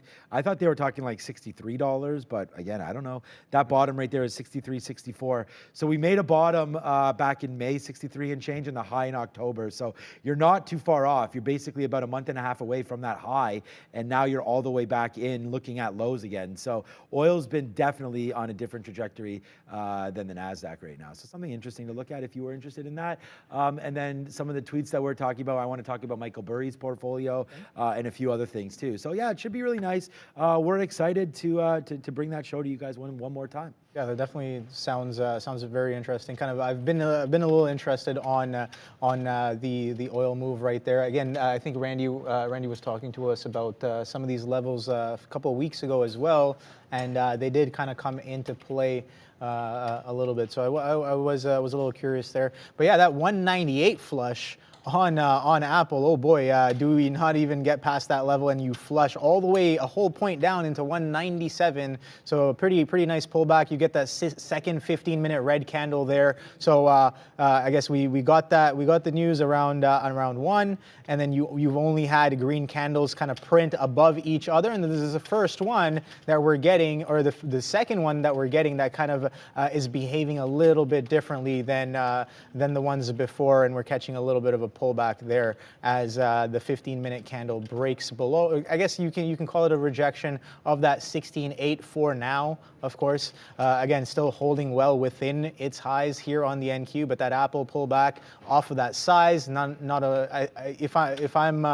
if I was watching it closer, I could have seen whether or not it did print some of that size, but from what I did see, it had about 2,000 something lots. When I looked at it again, it had about 13,000. So maybe some of it printed, maybe some of it didn't. Regardless, we did not go through that level, and we printed down about a full point off of that rejection. So I think that's something to note here. We can go back and look at some of these other names that we were trading today or attempted to trade. Oracle being one of them here, and Oracle kind of. I was looking for sellers to step back in there, Sean, and it seems like it's been pretty muted after it did do that run up to 103. I think if you guys remember, I was talking about that 103 being pretty interesting yesterday, and I tried this at 2 levels here. I probably should have only gotten involved at one of those, as I only have 2 levels for Oracle written down. One is the 100, and the other is the 103. And I tried to short the 100,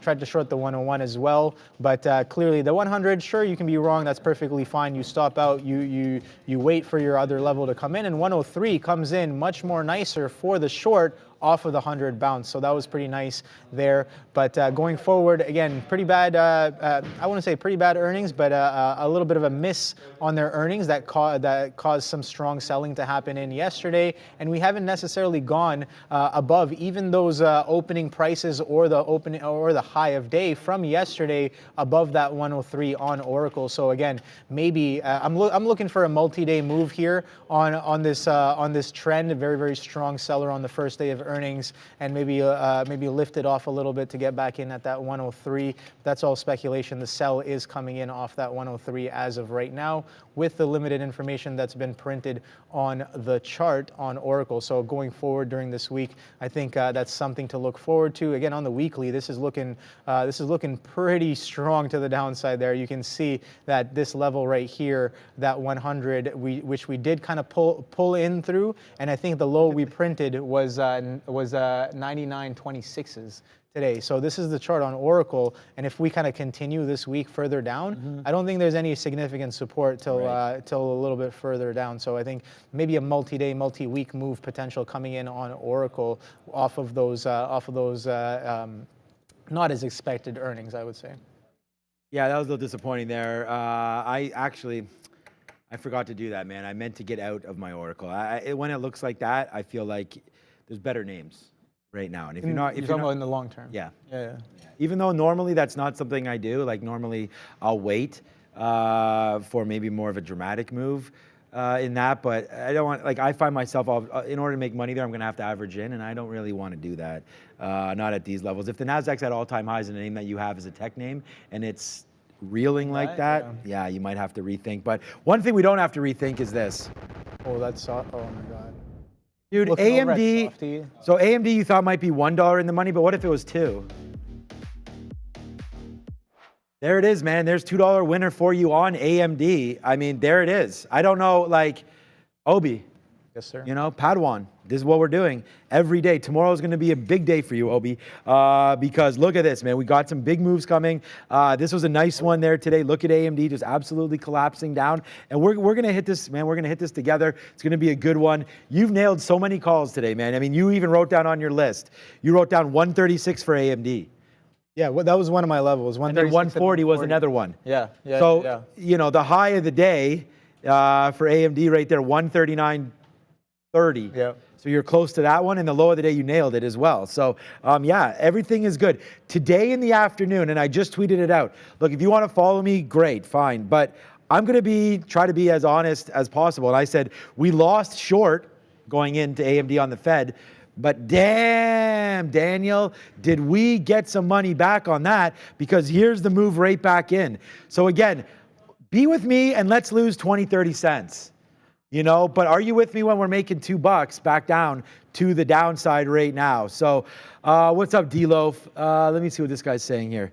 I'm sitting on 70K in the long-term community. I'm sitting on 70K in the long-term community. In long term, okay, community needs moves, baby, okay? If I asked my dad, he'd say buy RBC. I don't, you know, that's what my dad would say too, actually. Palantir 16s, Rivian 15, SoFi 6. Man, what else? Gonna have to be patient for those. What else do you want to buy? I mean, we've sort of talked about this. We're not in the right space to. I mean, wow. If you want to talk about day trading, we're now 250 in the money on AMD. It is bleeding, and it's great. Animation there? Which one? Dollar Club? Maybe. For what? What do you have? I have Amazon short. All right, Obi wants it for Amazon. Let's go. That's why I asked you, man. Was it not fun yesterday? How come you and Neil didn't have any Dollar Club winners? I think I had like a 70 penny. How come you and Neil didn't have any Dollar Club winners? I don't know. Maybe, I don't know about Neil. I can only speak for myself. But I guess Microsoft is heading. Microsoft, yeah. Good call, man. I have no answer. No. The dollar.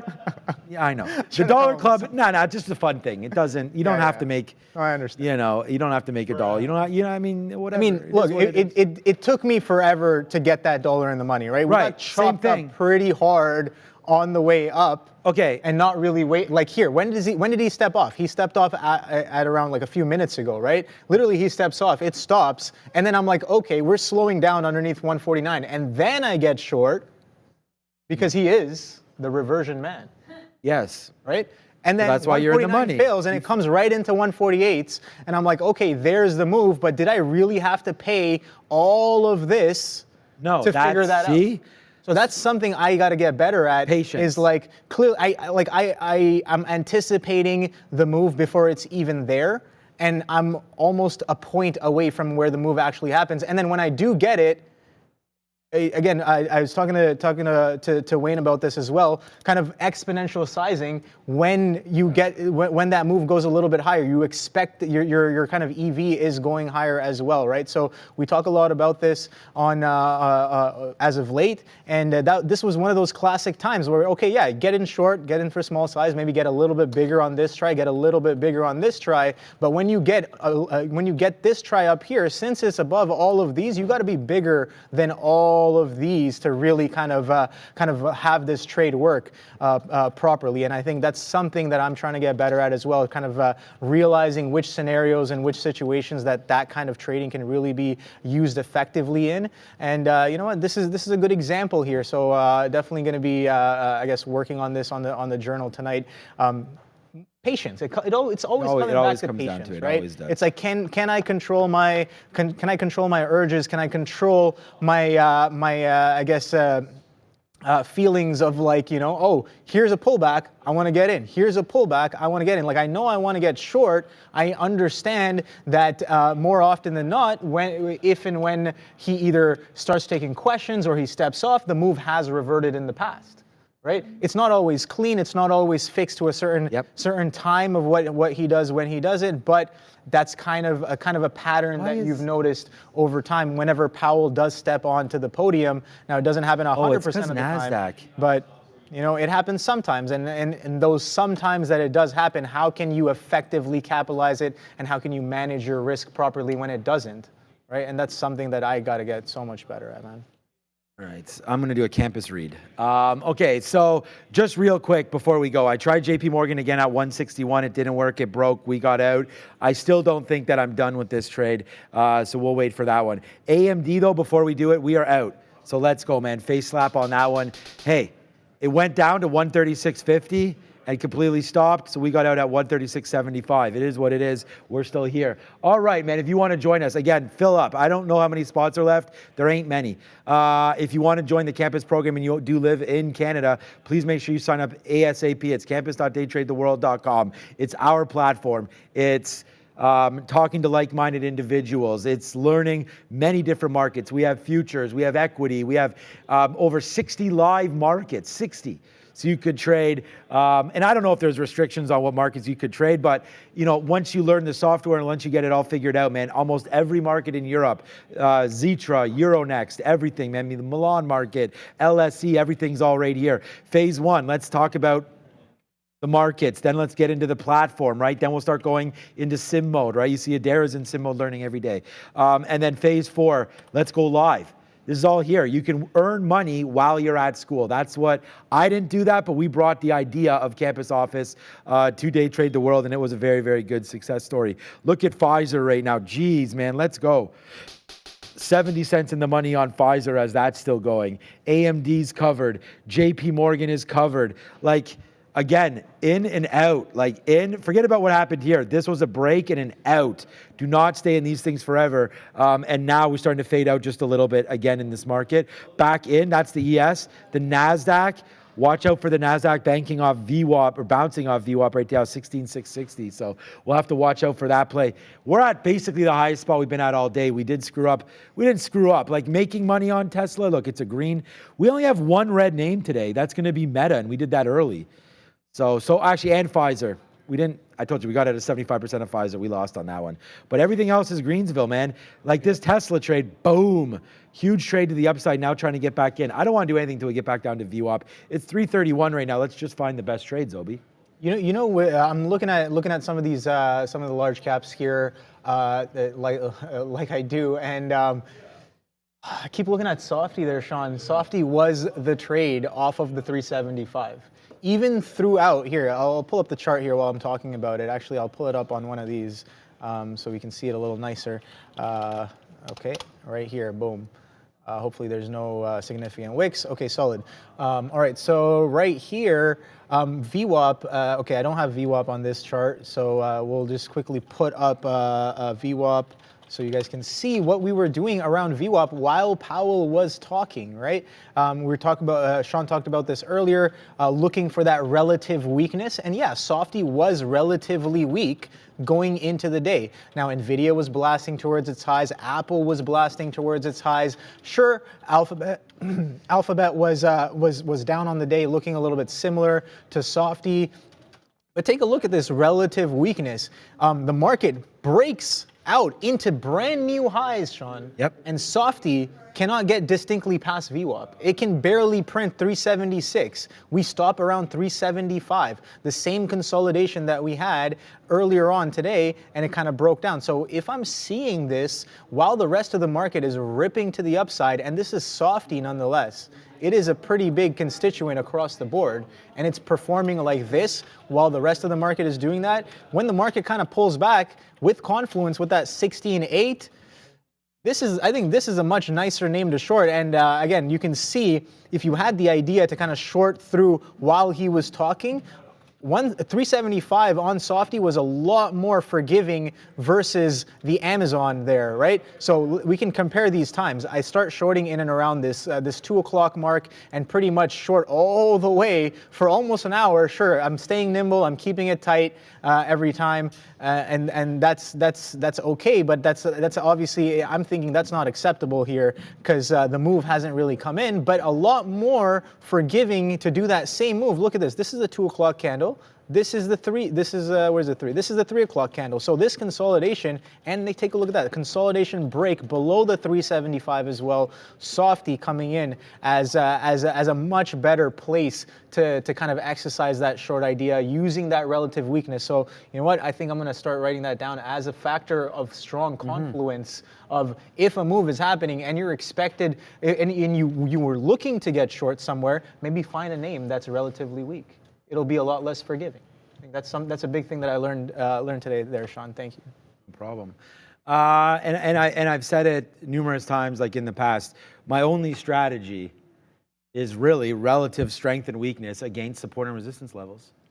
You know, like if a strong, I mean, it's why we looked at that Microsoft 375. Remember in the morning when it was breaking and I was like, it seems weak, and then it went up to 375.50 and then bang, cracked down. And sometimes you got to get a little lucky to get those winners, that is for sure. But again, part of taking profit is doing exactly that, you know, and like here's a support and resistance trade again. So there it is, up to 139. Right? We know AMD is weak. I mean, this is an exact example of what Obi was just talking about. AMD weak against the market. We let it go up. It made a high right there of 139. It could have broke. Who knows? Could have came back up. We shorted 139 for 20 cents against us. If it breaks that high, let's give it 25. Let's call it 25, 30 cents, right? Then look at the fall down, $2 in the money. As it starts to break higher, we get out. Why? Because of support and resistance. Right back into support, let it fall down. It held, we get out. You're never going to take the best of all trades, but that is what it is. What's up, Christopher Charbonneau? When is Mr. Wonderful coming back on? Do you want Mr. Wonderful back on? I mean, we didn't talk about that, but you know, we did talk about him earlier. Oh, that's because cash flow. That's right, we were talking about that. You know, maybe soon. What made AMD weak? What's up, the Pied Piper right now? I don't know what made AMD weak, to be honest with you. For me, it's a pretty simple fade. It's just, we're up already from, again, I was going to look at their earnings call, but even if you just look last week, this was $117 name. 117 up to 140 in a week. I just feel like it's too cooked, man. It's overcooked. It's nicely done to the upside here. The rhetoric is all the same. We're going to sell more chips. We're going to battle with whoever, and that's that, right? So that's fine. It's all the same kind of stuff. And if you look at a daily chart, and this is why we talked about this earlier. I mean, it's on here for a 136 long. Oh, my charts won't load. But anyways, there's here, hold on. Let me just show you. There was a 140 level on AMD, I believe, on a longer time frame chart. So let me just call this up here. This is E-Signal. My chart's having some kind of problems here. So let me go over to a weekly chart. Maybe I'm wrong. Yeah, no, it's wrong. I mean, yeah, I guess it's not that significant, you know. But again, we're shorting 139. Like, I'm not shorting 140. I'm just... I think 140 was significant because it tried to get there yesterday. Okay. And it did it? Yeah. 140 reject happened here. I think. Oh, maybe that's where we get it from. Yeah. Okay, so right here. So if I can pull it up on the 15. Right. Okay. So we did have an attempt at the 140, 139.89 was a level there, and yeah, I remember it distinctly. 140 comes in, there's a bit of some size some stacked size kind of coming in, and yeah, the sell got really aggressive off of that failure to push into that 140. So coming in today, that was a good reason to have 140 kind of on watch today to see either whether those sellers kind of step in again, or if we break through. That was some significant selling yesterday, so maybe we've got some buying pressure through that level as well. So I think that was kind of why I was looking for that 140. But yeah, you can't even get there today. You flush off of the 139 out the open, and then you flush again while market's kind of ripping high, and then does a little bit of a pullback here. So yeah, that 140 definitely an interesting level there on AMD. Amazon covered the rest of it here as, again, the reason for the push into the short was that well, a few factors of confluence. So again, we talked about the NQ kind of pushing off that 16.8 and that 149 as well, and a few other factors as well across the board, kind of bringing in the short probability to be a little bit higher than before, and everything else here.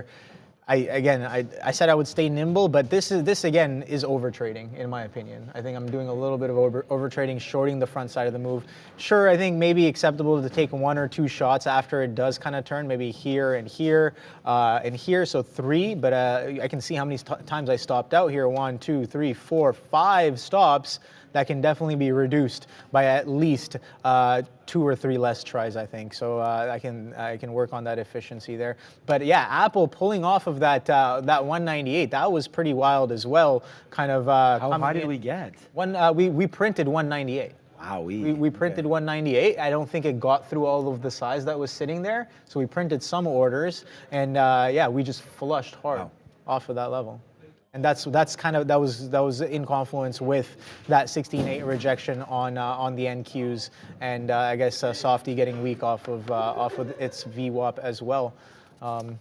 Yeah, with only about 20 minutes left in the day, I'm curious to know what everybody's been trading today. I'm seeing some names here, AMDs, we've covered them. Okay, Rivian, Pranya talking about Rivian pushing 20. So yeah, let's take a look. I haven't really been watching EVs. Now I know I think you were involved in Tesla a little bit earlier, but other than that, I don't think we've looked at any other EVs, let alone some of these names like Tesla, Rivian. No.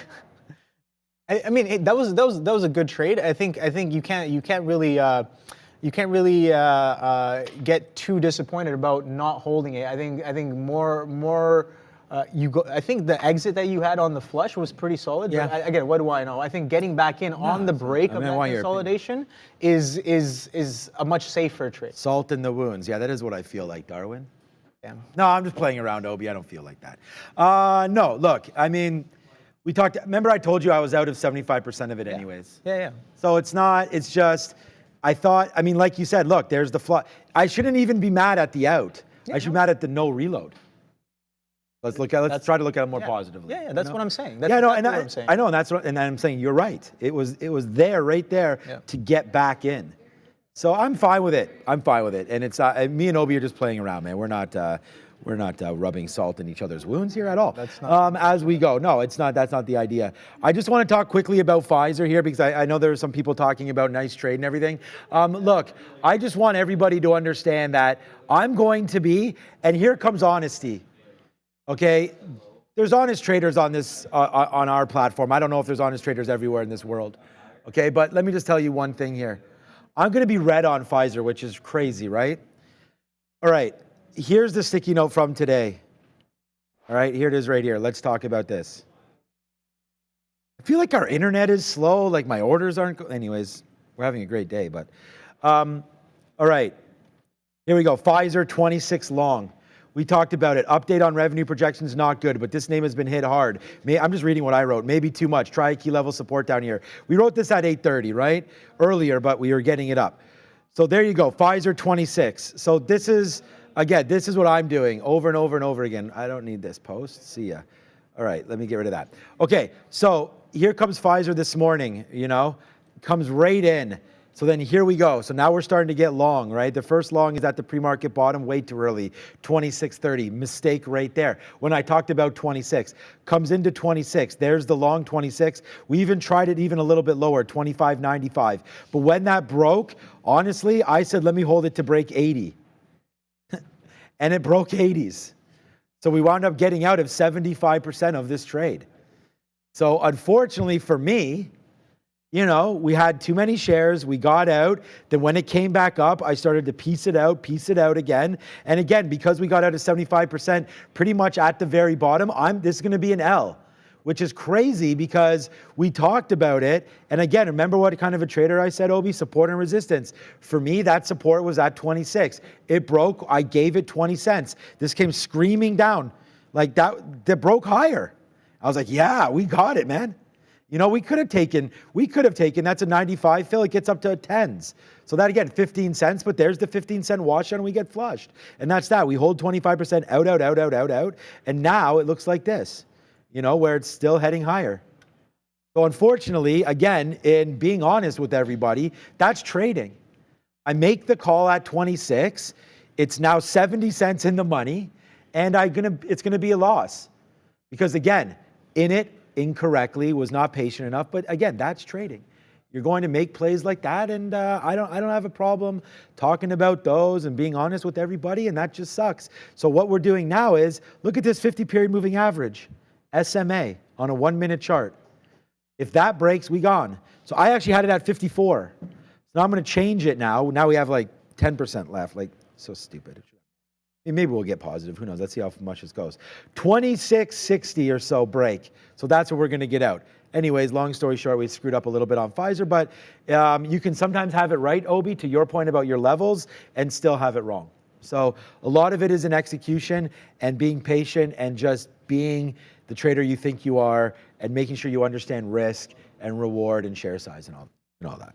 Yeah, no, I definitely, again, every day I'm kind of, I'm realizing that more and more. Again, you know it, you realize it, but then you get practical kind of experience from the market, and you're like, yeah, these are absolute facts. Like you can come up with a plan, and this happens to me a lot, and we've talked about this before. Yep. It's like, can you follow the plan? Can you wait for your levels to come in? Can you execute? Can you manage your emotions such that you're waiting, even after the level does come in, you're waiting for all the other factors of confluence to kind of coincide, and then you execute. Yeah. Now I know ideally that's what I should be doing, but in real time, it's easy to get lost in the sauce. Sure is. Yeah.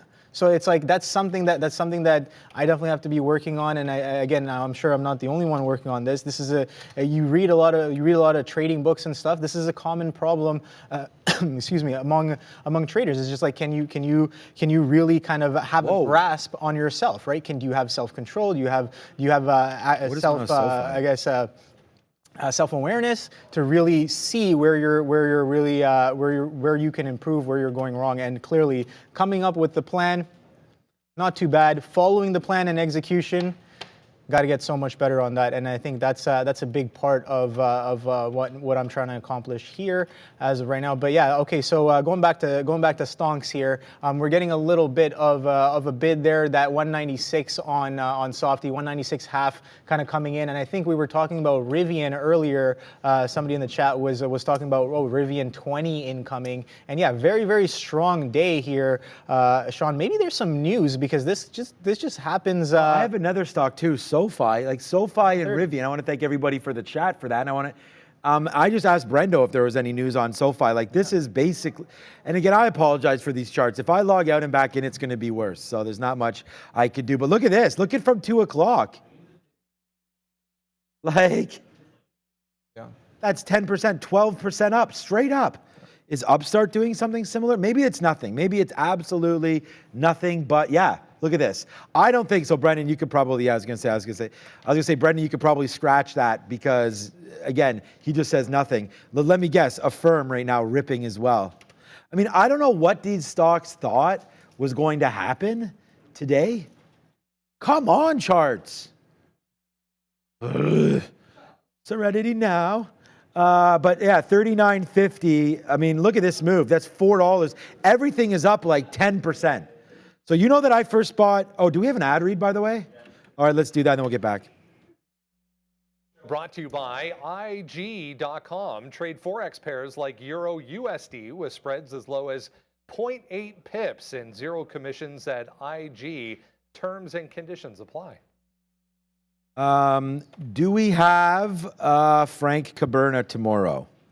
Yes. Yes. Okay, good. I always look at Brendan because he kind of knows the details there. Just to make sure, join us tomorrow if you want to get like expert information about the Fed and what this possibly means and someone else's opinion other than mine. So Frank Caberna tomorrow at 2:45. You cannot find, well, you'll be here. Yeah, I'll be here. You cannot find a better person to talk to than that. I just bought, and again, I wish I could show you on my daily chart, but we bought SoFi at $6, $6.60. And then again at $7.18 as well. So up to $9 today. We got to do a little. Your reason to buy? Market goes up. Okay. Yeah. Why specifically that name? Well, because we had some news about the loans on student loans. Right. Okay. Strong catalyst. Yeah, and then again, if you look at the SoFi chart, it's kind of like Palantir and stuff. It's just, at one point plus SoFi Stadium, no, that's just joking. Look at this. So it was just into here. It was literally the 650, like just buying. Like we're not in it a lot of money. Like I was just thinking like, down into here, $6 is pretty good. Then we took out the 50, the 200 period and started just to go back up to the upside. This chart doesn't look great. But again, you see that bottom? It's kind of like what I do trading. Take the shot that maybe something might happen. So that's 650, buy it on the way back up, 660, buy it again through 7, and now we'll see what happens with SoFi. So again, not a huge one, but just in the swing account as we talk about that sometimes here on the show, as you know. So that's what that is, but it's 348. I'm not gonna be here for too much longer. We do have the imbalances coming out, and Brendan brought us the number 568 to buy. So okay. 598, so a little bit bigger than expected. Let's go check out what's on the broker side of things now. GM, BAC with a sell. So we'll talk, we could talk a little bit about that, some sell orders coming through here. AT&T, GM with a buy. So let's see, is GM sort of taking these rates? Like what the? I almost want to send an email to Michael here or something. Like I've never seen our charts this slow. I just wonder if it's because there's a lot of data coming in right now, just in quotes in general. But anyways, GM, yeah, nice move on GM. That's a buy. Bank of Nova Scotia, so Canadian banks right now. I wonder how they're doing. I don't really look at them, although I do invest in it. And we got that question about what to invest in and yada, yada, Canadian banks. Really, really strong dividend. So nice little move back up there today for BNS, as all Canadian banks protected by our government. So, all right, here we go. Hold on this. I could talk more about that, but you can just Google that if you want. We only have 6 major banks right now. Here it is. So that number is out. Let's see what the market has to say about this. Right now, NASDAQ not doing much. We'll get that number from Brendan in just a couple seconds, but this is not NASDAQ specific. So this is 350 to sell. So it's not specific to NASDAQ. It's only a New York number. I just saw Apple right there as a bid. So look at Apple dropping $1. And again, Obi, just for your own, you talked about this 198. The all-time high of Apple is 198.23. So if you short 198, you can give yourself 30 cents worth of risk. It just printed down quite nicely, down $1.30. So that's kind of that risk to reward stuff that we continue to talk about here on the show, right? Not that you would ever be able to capture all $1.30, but if you take something out for 1-to-1, then you see what happens on the bleeding down like we did there on AMD. So yeah, so far so good. It's going to be a good wrap show. Make sure you join me as soon as this market's over. I got to get some water, so we're going to do that, and then we're going to talk about it for a half hour. We'll review all of the market moves as traders stay late. Thanks to Neil for filling in for me the last couple of days. Yeah. Why is that funny?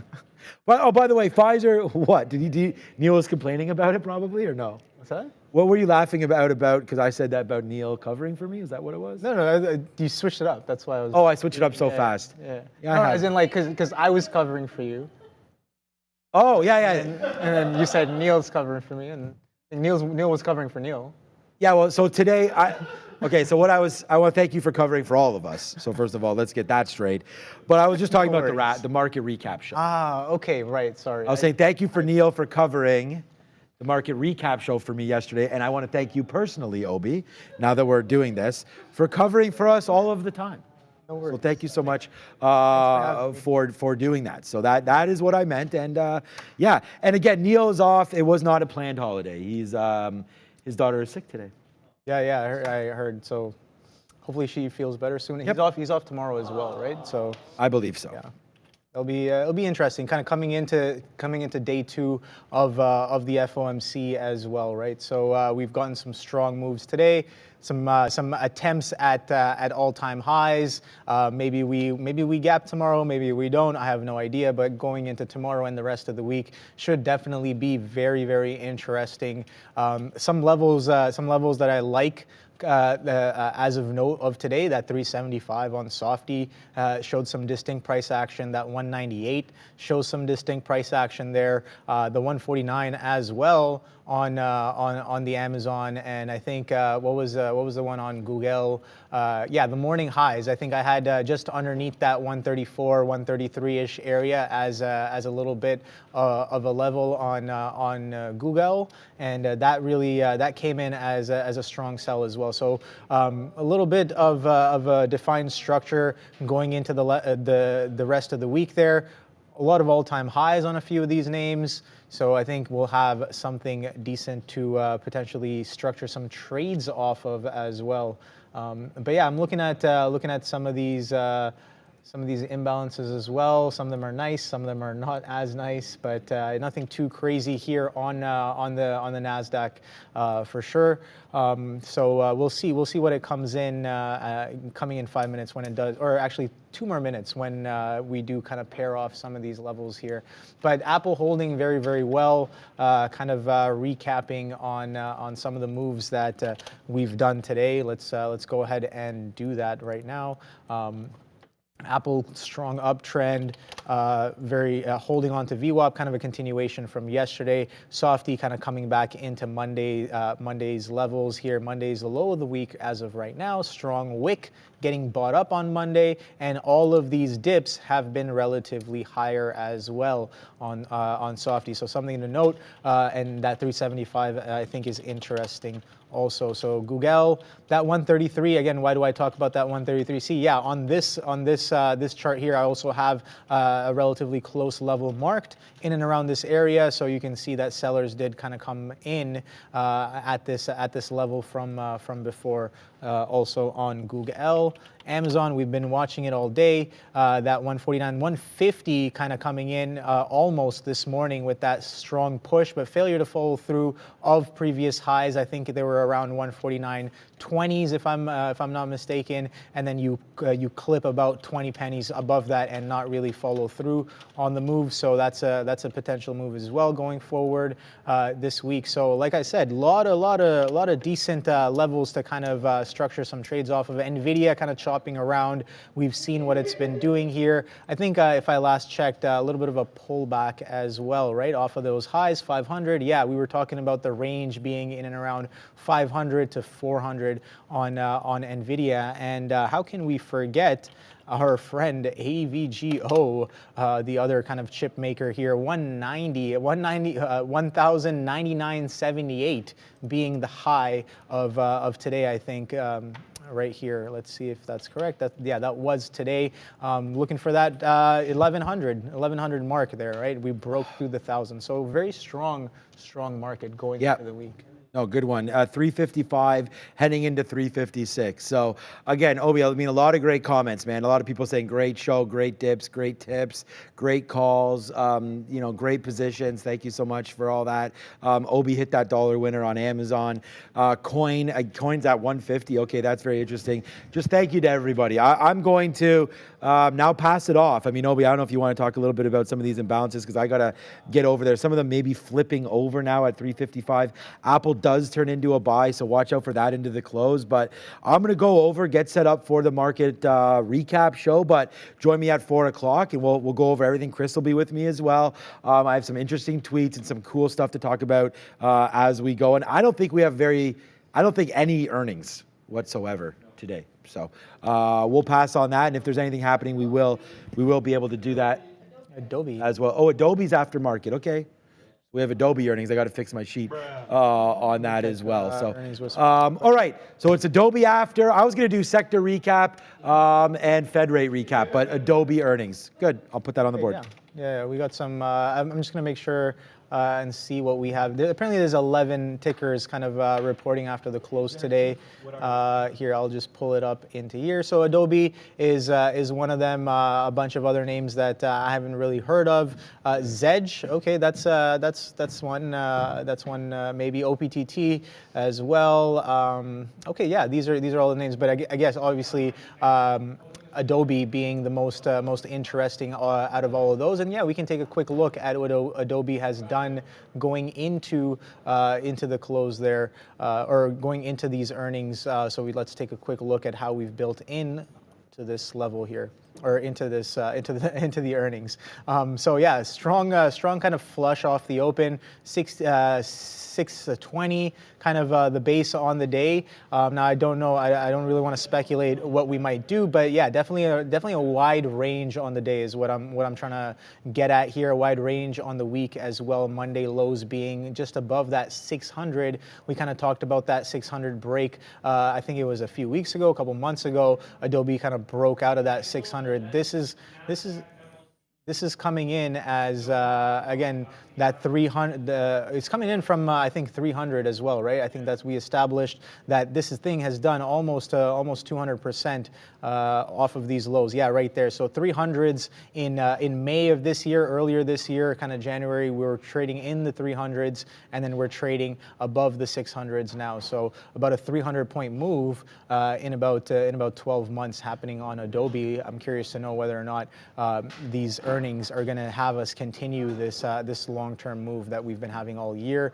It would seem that are these all-time highs? Okay, all-time highs. We're about 75 points off from all-time highs at that 700. So all well within range with a volatile earnings potential if it does have one. And yeah, you can see that Amazon pushing into the close. This is kind of similar to what was happening yesterday. Kind of things getting bought up like crazy into the close. Look at Softy as well. Softy's done about a 2-point move almost. Yeah, no, exactly a 2-point move off of that imbalance time. Look at that 350. What was the price at 350? The price at 350 was 372, and as of right now, 374 happening on Softy. I can't really see Softy up here on the board when it comes to the NQ imbalance locator that I have here, but a few other names are definitely on there.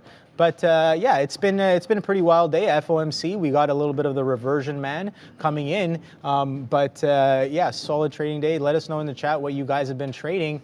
But other than that, I got to start this timer right now as the market's coming to a close. We got about 5 seconds. 4, 3, 2, and 1. Thank you, Adara. All right, so. We kind of close back in. We talk about that 375. That comes in to that 375 right into the close. So again, maybe some more confirmation that this may be a little bit of a magnet, maybe a key level potentially going forward. I have no idea, but that 375 definitely looks interesting to me. But yeah, thank you for spending your time with us today. Hopefully you learned some. Hopefully we took some decent shots at the market, some disciplined trades. Again, I'm trying to get better at my discipline, following the plan, following the trend, and not really getting chopped up on too hard of a bias. But yeah, it's a work in progress, and I appreciate Sean kind of being here and giving me those tips. And again, that relative weakness, I wrote that down. I'm definitely going to be studying that tonight. But without any further ado, thanks for tuning in. But don't go anywhere. We're just about to do a market recap at the big desk with Sean. See you guys tomorrow.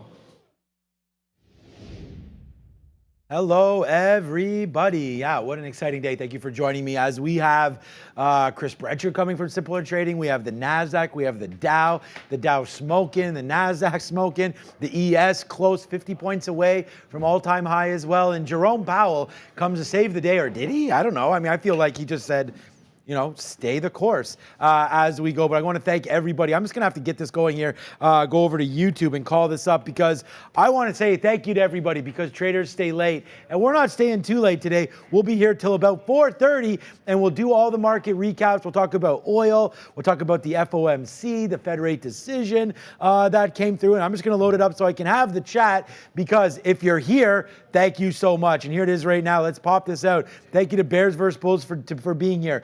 Thank you to 11320 Wolf. Thank you, everybody. Charlie Taff and everybody that's here. Again, is my Stream Deck open? I believe that it is. So let's go with a little bit of a bang. Thank you so much for everybody joining here. What's up to Juan? What's up to Julie? Adam Wilson's here. Benton C is here. All right, this is a little bit of a roll call, so we could do that. What's up, Hans and everybody? Gethu, everybody is here. So we'll go on with the show now, and we will talk about that. But again, what a big day it was as Jerome Powell comes through and is just like, yo, we told you we're going to be data dependent. And they're getting the data. Now, not much going through. It looks like we're going to pace out 4 rate cuts heading into 2020 or through 2024. So that's going to be good. Let's see if we can get that Fed fund target rate back down into 4%. I mean, here's the CME rate tool right now. We had 9, this was going into today. 97%. So we got what we got. So that's that. Now let's go over and see what January is trying to say right now. Cut, 66% says downside, so we like that. Then look at May, cut again in May, down to 475. Let's look at June right now, down again to 450. Another rate cut. Let's look at July. Same thing, so possibly stand still in July. September, so I think that's 3 or 4 rate cuts. There's the next one. So that's 4 right there heading into September, down to 4 to 4 1/4. What do they say for November now? Ooh, almost a third, down sub 4, 375 to 4. And then a year today, potentially, guys, we are back into 350 to 375. We like that as all the calculations go. And Obi said, what's the plan? I said, look what the Fed's telling you. Looks like we will get those rate cuts. I think as interest rates pull back, it's a go sign. I feel like money will come out of the money markets and go back into stocks, because where else? We saw Bitcoin make a move back to 43,000. That's exciting as well. But look at this. How often do we see this on our board? Everything green today. That's great. Led by the regional banks. Let's take a drink. Look at the regionals. Man, are we cruising.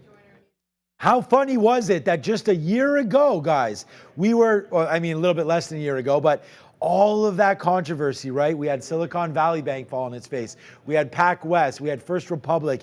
We had Western Alliance. We had BAC sub 25. Now look, now we're up to $52 and trying to break out now on the KRE. And again, as some of their assets become less distressed with interest rates coming back down, right? It's that net margin game again. Nice move up for KRE today. That's great. Shout out to everybody that's in solar, man. We know there's a lot of people. What's up to Reliable Rudy? Anybody on Solar Edge? Anybody on Enphase? Again, as rates get all figured out, TAN up 5.7% today. Silver. I know this is going to be hard to see. I got to do a better job of possibly bringing these a little bigger so you can see them. But silver, 4.5% today. Biotech, 4%. The XLUs, utilities, upside, up 3.5% as we go. What else, man? The IYR, the real estate ETF. Look at this one. You want to talk about a breakout? What about IYR? Look at this name. Bouncing up to, tired? Yeah, me too. Bouncing up right now, as Ramin's right here beside me. Bouncing to $90 right now. That looks great. I mean, look at this bottom. We were just at $75 at Halloween. Let's check out PanW, because Chris is here. Chris always says my best call is PanW. And look at that one, man. Palo Alto. Huge move to the north side. Now 316, but we're not going to just talk about that. OIH today, oil services. Nice move. I feel like our internet must be slow. Everything seems to be a little slower right now. Okay, oil's been getting beat up, right? Nice little move upside today for CL, so that's good. What is USO doing? Let's just check out United States Oil Fund. There it is right now, USO up 1.7%. So that's looking pretty healthy. I don't mind oil down here. And like Randy was saying, at some point we're gonna have to buy something. You know, you're going to have to put money to work. I don't know if it's in oil, but I just look at two wars right now. It doesn't look like, I don't know. I mean, I obviously hope that there's, you know, basically peace treaties on both of these accounts. I don't know if they're going to happen or not. Probably not. But is $60 a little low? Is this worth a shot on oil right now at 64? Maybe. I feel like holding against 60, well worth it right now. Look at XOM. Get those dividends. Look where XOM is. Look where CVX is. You know, these levels are, there's a lot of levels and a lot of support coming in. What about Oxy with Warren Buffett coming into play again? Occidental. Load. Let me just do a weekly chart for this because everything looks the same right now in the oil. Yeah, I mean, you have a lot more room to go. But look at this, man. You're bouncing your head up to $54, $55. These levels look pretty sweet to me, man. All right, that's USO. Financials. Wow, look at the XLF once this loads. Load. Taking out levels, not near the high, but what a nice move this has been. And again, these are all weekly charts, right? We saw JP Morgan, what a great trade, what a great trade that was on JP Morgan today off Fed. Look at the daily chart here on JPM. Like, you want to talk about possibly running up into something. I mean, this is why we do the market recap show. All right, this is why we talk about traders staying late. I joke about it on the show. And I said this with first of all, is Adobe out right now? Let me check. Oh, Adobe is out right now. There's Adobe. Adobe FY 17 to 18. Okay. Looks like we might be in trouble. 427 versus 414. That's okay. Sales 505 versus 503. So everything's beating. I thought like the FY forward 1760 to 18. That's not great when they're expecting 18. 21.3 to 21.5 versus 21.7. So without looking at Adobe, put your bets in. Where do you think? I'm going to say down because you can't guide down in this environment. We've already saw NVIDIA head to the downside. Oh, wow, we right about that one. I better adjust my Adobe. We're actually long Adobe right here, 400 break, and we're not out of it, so we got to watch out for that. There's Adobe printing right back into VWAP, 575. Look for a hold. I feel like I might get out of Oracle, reassess this Adobe print, but this isn't bad. If we can get something long into 570, I don't mind that. That's a nice move down. It's Adobe. It's getting rug pulled a little bit on that guide. I feel like current quarter again. And not to go into this because this is the wrong show. I don't have the earnings. I don't have a producer in my ear. We're doing this by ourselves. I can see Obi still here. Nobody else. We got Chris ready to go. A few traders I see staying by, so that's good. Hopefully that changes. But it's this guide. Sees Q1 adjusted, right? Okay, they see Q1 fine. So what are they talking about? They're just talking about forward 24. So the whole year, they're seeing, I guess, some slowdown in the second half of the year because they're seeing Q1 as being pretty strong. This is what I'm saying. Like, and again, without being on the call, I get a little frustrated because I feel like guides, it's like, okay, they're going to have a good Q1, but then they're forward 24, they're guiding lower. What do they see in the second half of the year that they're worried about? Is it their subscription revenue maybe coming back in a little bit? Like to dig into that, but I really think that Adobe's a buy. So we'll look at that. Don't hold me to it. But again, down into here, 570, I think I like that. We'll talk more about this tomorrow. But the SPY, again, an earshot away from all-time highs. The DIA, the diamonds, that is the Dow Jones, an ETF that I don't have on here, which I should. Look at this stock. You want to talk about ETF and passive investing, look at this, man. The diamonds, hello, straight to the upside. Why? Again, Apple, Intel, Microsoft, banks, Caterpillar, some of these good names that have been working, Deere, in the Dow, straight up to the upside. United Health as well. Okay, before we get Chris to come on here, I did want to go over what exactly the Fed did today. So we had Jerome Powell come through, right? Let's just recap a little bit here. I have a tweet that's going to talk a little bit about the Fed. So let me just show this real quickly if I can. Maximum screen. And as I can hear Ramin and Fabian in my ear, just hit F11, dog.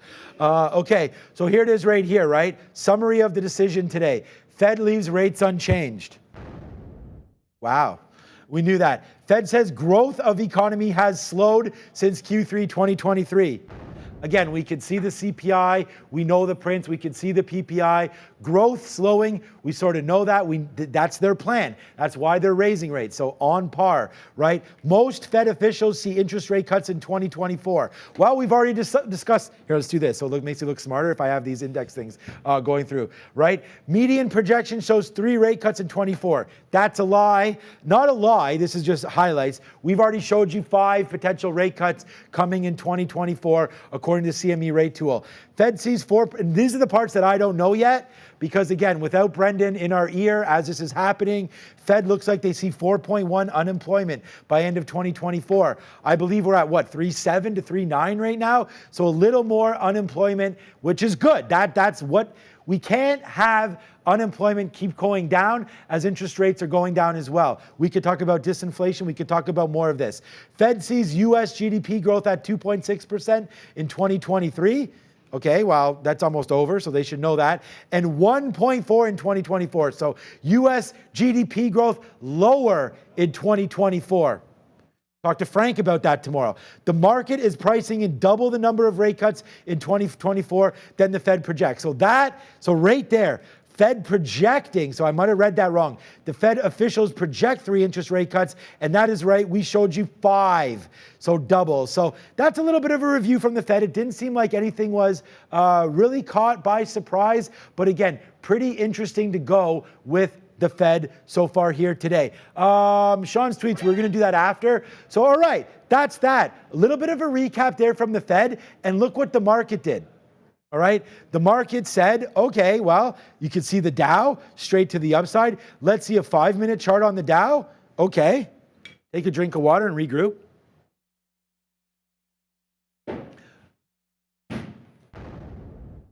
Welcome everybody that is live on X with us right now as we set the world on fire. Hey, Chris Brecher, not only are we streaming live now on YouTube, I'm getting you more eyeballs on Twitter. So let's go, man. This is what's happening right now. It is Trader TV Live. We're now streaming live, YouTube and X. Join us on both. Should we go on Twitch next?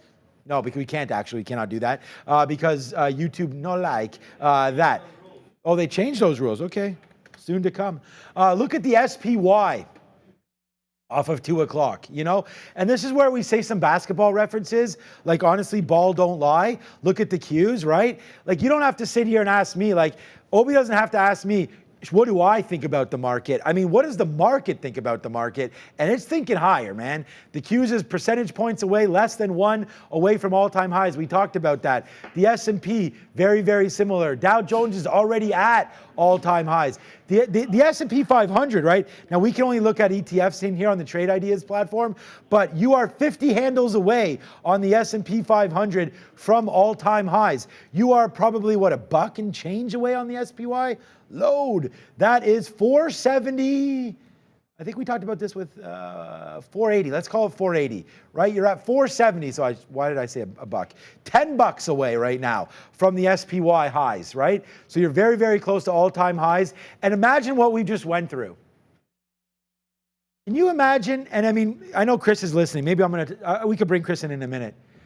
We had 500 basis points of rate hikes this last year. We had a major war in Ukraine not solved. This came up in Israel and Palestine, not resolved yet. We had major bank failures. You know, we had interest rates, we just talked about 500. We had Bitcoin dropping from 66,000, and this happened the year before, down to 15,000, and everybody was worried, or down to 12,000. What's happening with that? You know, we had mortgage rates. I forgot about that. 20-year highs. Mortgage rates, interest rates, car payments, loans, credit card debt, all-time highs. What does the market say? If I had a beer, I'd tell the market to hold it. It's just ripping and still going higher. Hey, what's going to happen if we get good news? Let's bring in Chris and ask him.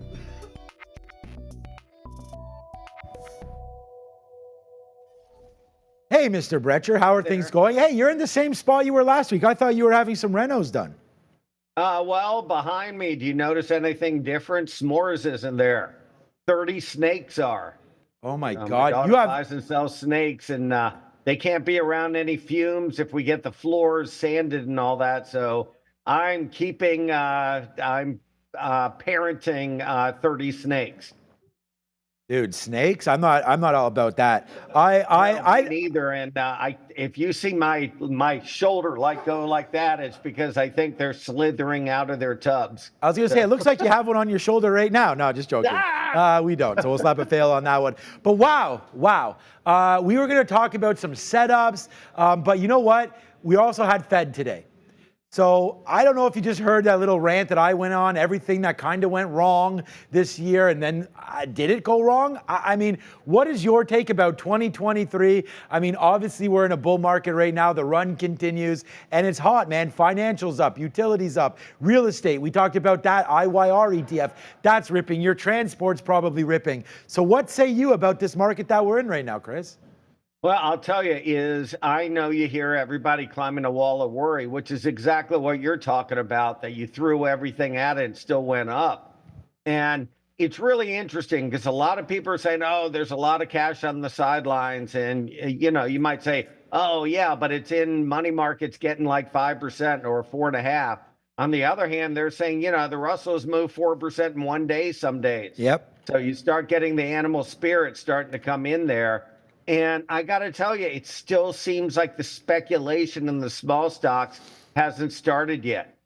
So I wanted to show you these two charts because, you know, you've heard everybody on the internet talking about, oh, we've rallied on low volume and, oh, you're going to have a depression and all this.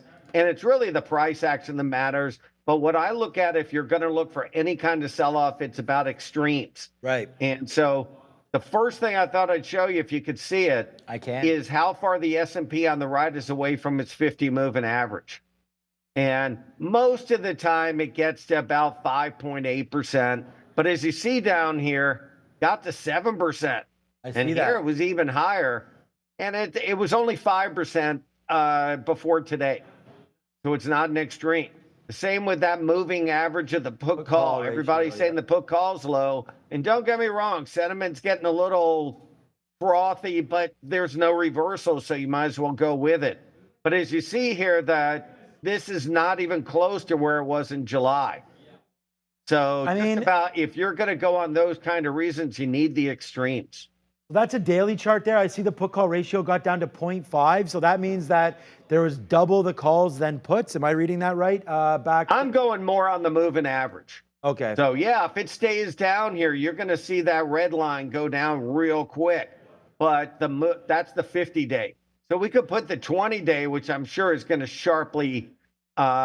No, what about a larger time frame, like a weekly chart or something? Because let's see. Yeah, because I was just looking, because we had Danielle on, and I remember back in September she was talking about the put call ratio being the other way, which I could see on your chart there was up to 1.2 or 1.3 the other way, insinuating that there's more puts than calls. But now with your 0.7 flipping it the other way, it seems like there's more calls than puts. So I'm just wondering, we had a chart on the VIX, like the VIX being at 12. I mean, that's low, you know? So I want to find out, so I can see now that you have it, so maybe we can flip back over to your screen and I'll just talk about this. Like down there, down to 0.4, 0.6 on that for a 1 week for the put call ratio. I wonder if we're getting ready to flip over a little bit and maybe we're overcooked to the upside. Well, one of my friends on Simpler Trading is this guy, T.G. Watkins. I really like his stuff. And he was talking about stocks that are too far over that are over their 50 moving average. Right. And now it's like 90% of them, which usually coincides with the top. But before you go crazy, you got to look for those reversal patterns. So, and you don't have those. And in the meantime, you usually get those catch-up trades. So, I mean, you see here on the far right, not political, just far right on the chart, about the reversal candles here. But you don't have that here. Now, if I see a big old red candle take back half that green, yeah, I'll get bearish. The problem is that'll be down 40 points from here, and everybody will say they missed it, when really that's where it was at 2 o'clock Eastern. So I think you have to find that. In the meantime, I totally agree with you about oil. We were right last time. Or let's put it this way, you were right. Yep. Because I'm still going on that PANW call. You like that one? About 30%. Yeah, that Pan W was okay. So the thing about oil is that it doesn't, I mean, it's just kind of doing its own thing. Like, I don't know. I mean, I'm not sure anymore, Chris, about oil being a good investment because, like, I don't want to be held over the fire by OPEC, and I don't want like my investment decisions to sort of wane on what their decisions are, or whether or not the U.S. is going to refill their SPR or anything like that. Like, I just trying to look at levels of interest, and right now oil's down near that $65 mark, and that looks pretty good for a long. So I feel like you take the long, thinking that everybody else is going to do it, and it's almost just like herd mentality, you know. But for a longer term trade, I'm not in love with oil. I don't know. What do you think? No, I'm looking more at like the Exxon, exactly what you were talking about. Same. About if interest rates are starting to go down, you can go for those dividend stocks. But I like PXD because Exxon's buying it for 2.3234 shares. Right. So every time Exxon goes up a point, that's like PXW going up 2.3. So we bought some PXD today at like 22.10, but I really wanted to do spreads. It's just all about rotation. Is maybe they get out of the big sevens on any kind of rebalance at the end of this week, but they'll probably go into the laggards, and that could be great for the Exxons of the world. Not the oil. I totally agree with you about Exxon or playing it with its proxy PXD. You have, although I'm sure, you know, both of us combined probably have a century worth of history behind us. But what do you think about the VIX? I mean, here I have a chart right here that we pulled out from the VIX. And I mean, this level of 12, like, you know, this is at its lowest level since 2020. I mean, you can see the blow up here. I mean, again, market broke. We know about that. A lot of different ETFs went under with the VIX kind of just losing its mind there with COVID. But now you've come all the way and round tripped all the way back. So although, you know, I like volatility, I've never held VIX as an investment tool or anything, but I'm actually wondering if maybe as a hedge at some point, we should be buying the VIX down here at $12. Is that something, and again, I lean to our experience and more to yours right now, is that something that maybe professional traders would ever do? If they feel that maybe they're getting a little long in the tooth in some of their positions, do you trade the VIX or do you just take off your long positions? On what I've seen, you just take off your long positions. But if you look at the right on here, when this was up here in 2022 on the left, yep, the VIX was down here, was 12. Yeah, 12 usually sticks. I mean, 12 sticks, yep. No doubt about it, right in that area. But I've seen more people lose on calendars because calendars are delta short, like put calendars. But you do have a point. If you start seeing some kind of bear flag on the ES, let's say on a 4-hour chart, I mean, you don't now. It looks like it had about a Viagra in here. But if you start seeing some kind of reversal and bear flag, you won't buy the bottom in the VIX, but then you could bet on some kind of put calendar, betting on direction and the VIX rally. All right, yeah, so I think that's, again, I've never invested in it. You could get UVXY, you could get double the returns on all of that. All right, we're running short on time. Do you have an idea for anybody tomorrow? Anything you want to share? Maybe something that you guys were talking about in your room or anything like that over there at Simpler? Yeah, I still like the idea of doing something in PXD for next week. All right. So it's doing some kind of like a vertical call debit spread for next week above the market. So I'm just looking at on the right, if Exxon gets that little rally up to that 100, right, even 100, that's like PXD going over 225. Okay, I like that because of the buyout and everything like that, the relationship there with PXD. So I do like that one. So thank you so much. Once again, man, Chris Brecher. So you have anything planned here? You doing any webinars this weekend or anything with anybody? No, I'm having back surgery next week, which on the 28th, which guarantees the market's going to go crazy. I mean, obviously, then it's going to go crazy. But so do I not have you anymore then, Chris? No, just next Wednesday. Okay, so but after that, yeah, I should be fine by the following Wednesday. Probably not on Monday, but that's that New Year's Day. It's because that's probably not the best day for me to swing 100 lots. That's for sure. I was gonna say you have back through. You're carrying too many longs on your shoulders, man. We gotta get out of some of them, but they're paying off right now. All right. Good luck with everything, Chris, obviously, and we'll see you when you get back. You can go find Chris Betcher at Simpler Trading, and thank you again, my friend, for everything. Good luck with it, and stay away from those snakes. I hear they go on planes. Yeah. Take care. See ya. All right. Bye. All right. That's it. Trader Talk.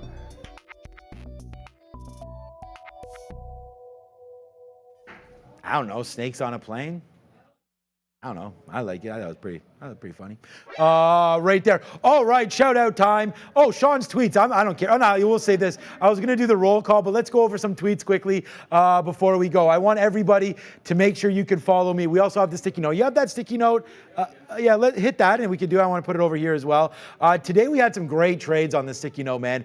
You can find, there it is right there. Thank you so much for that, by the way, Fabian. I think that's a really cool one. Today we had some good looks, man. Pfizer long 26. I mean, that was a banger. AMD long 136. Can't get too much better than that.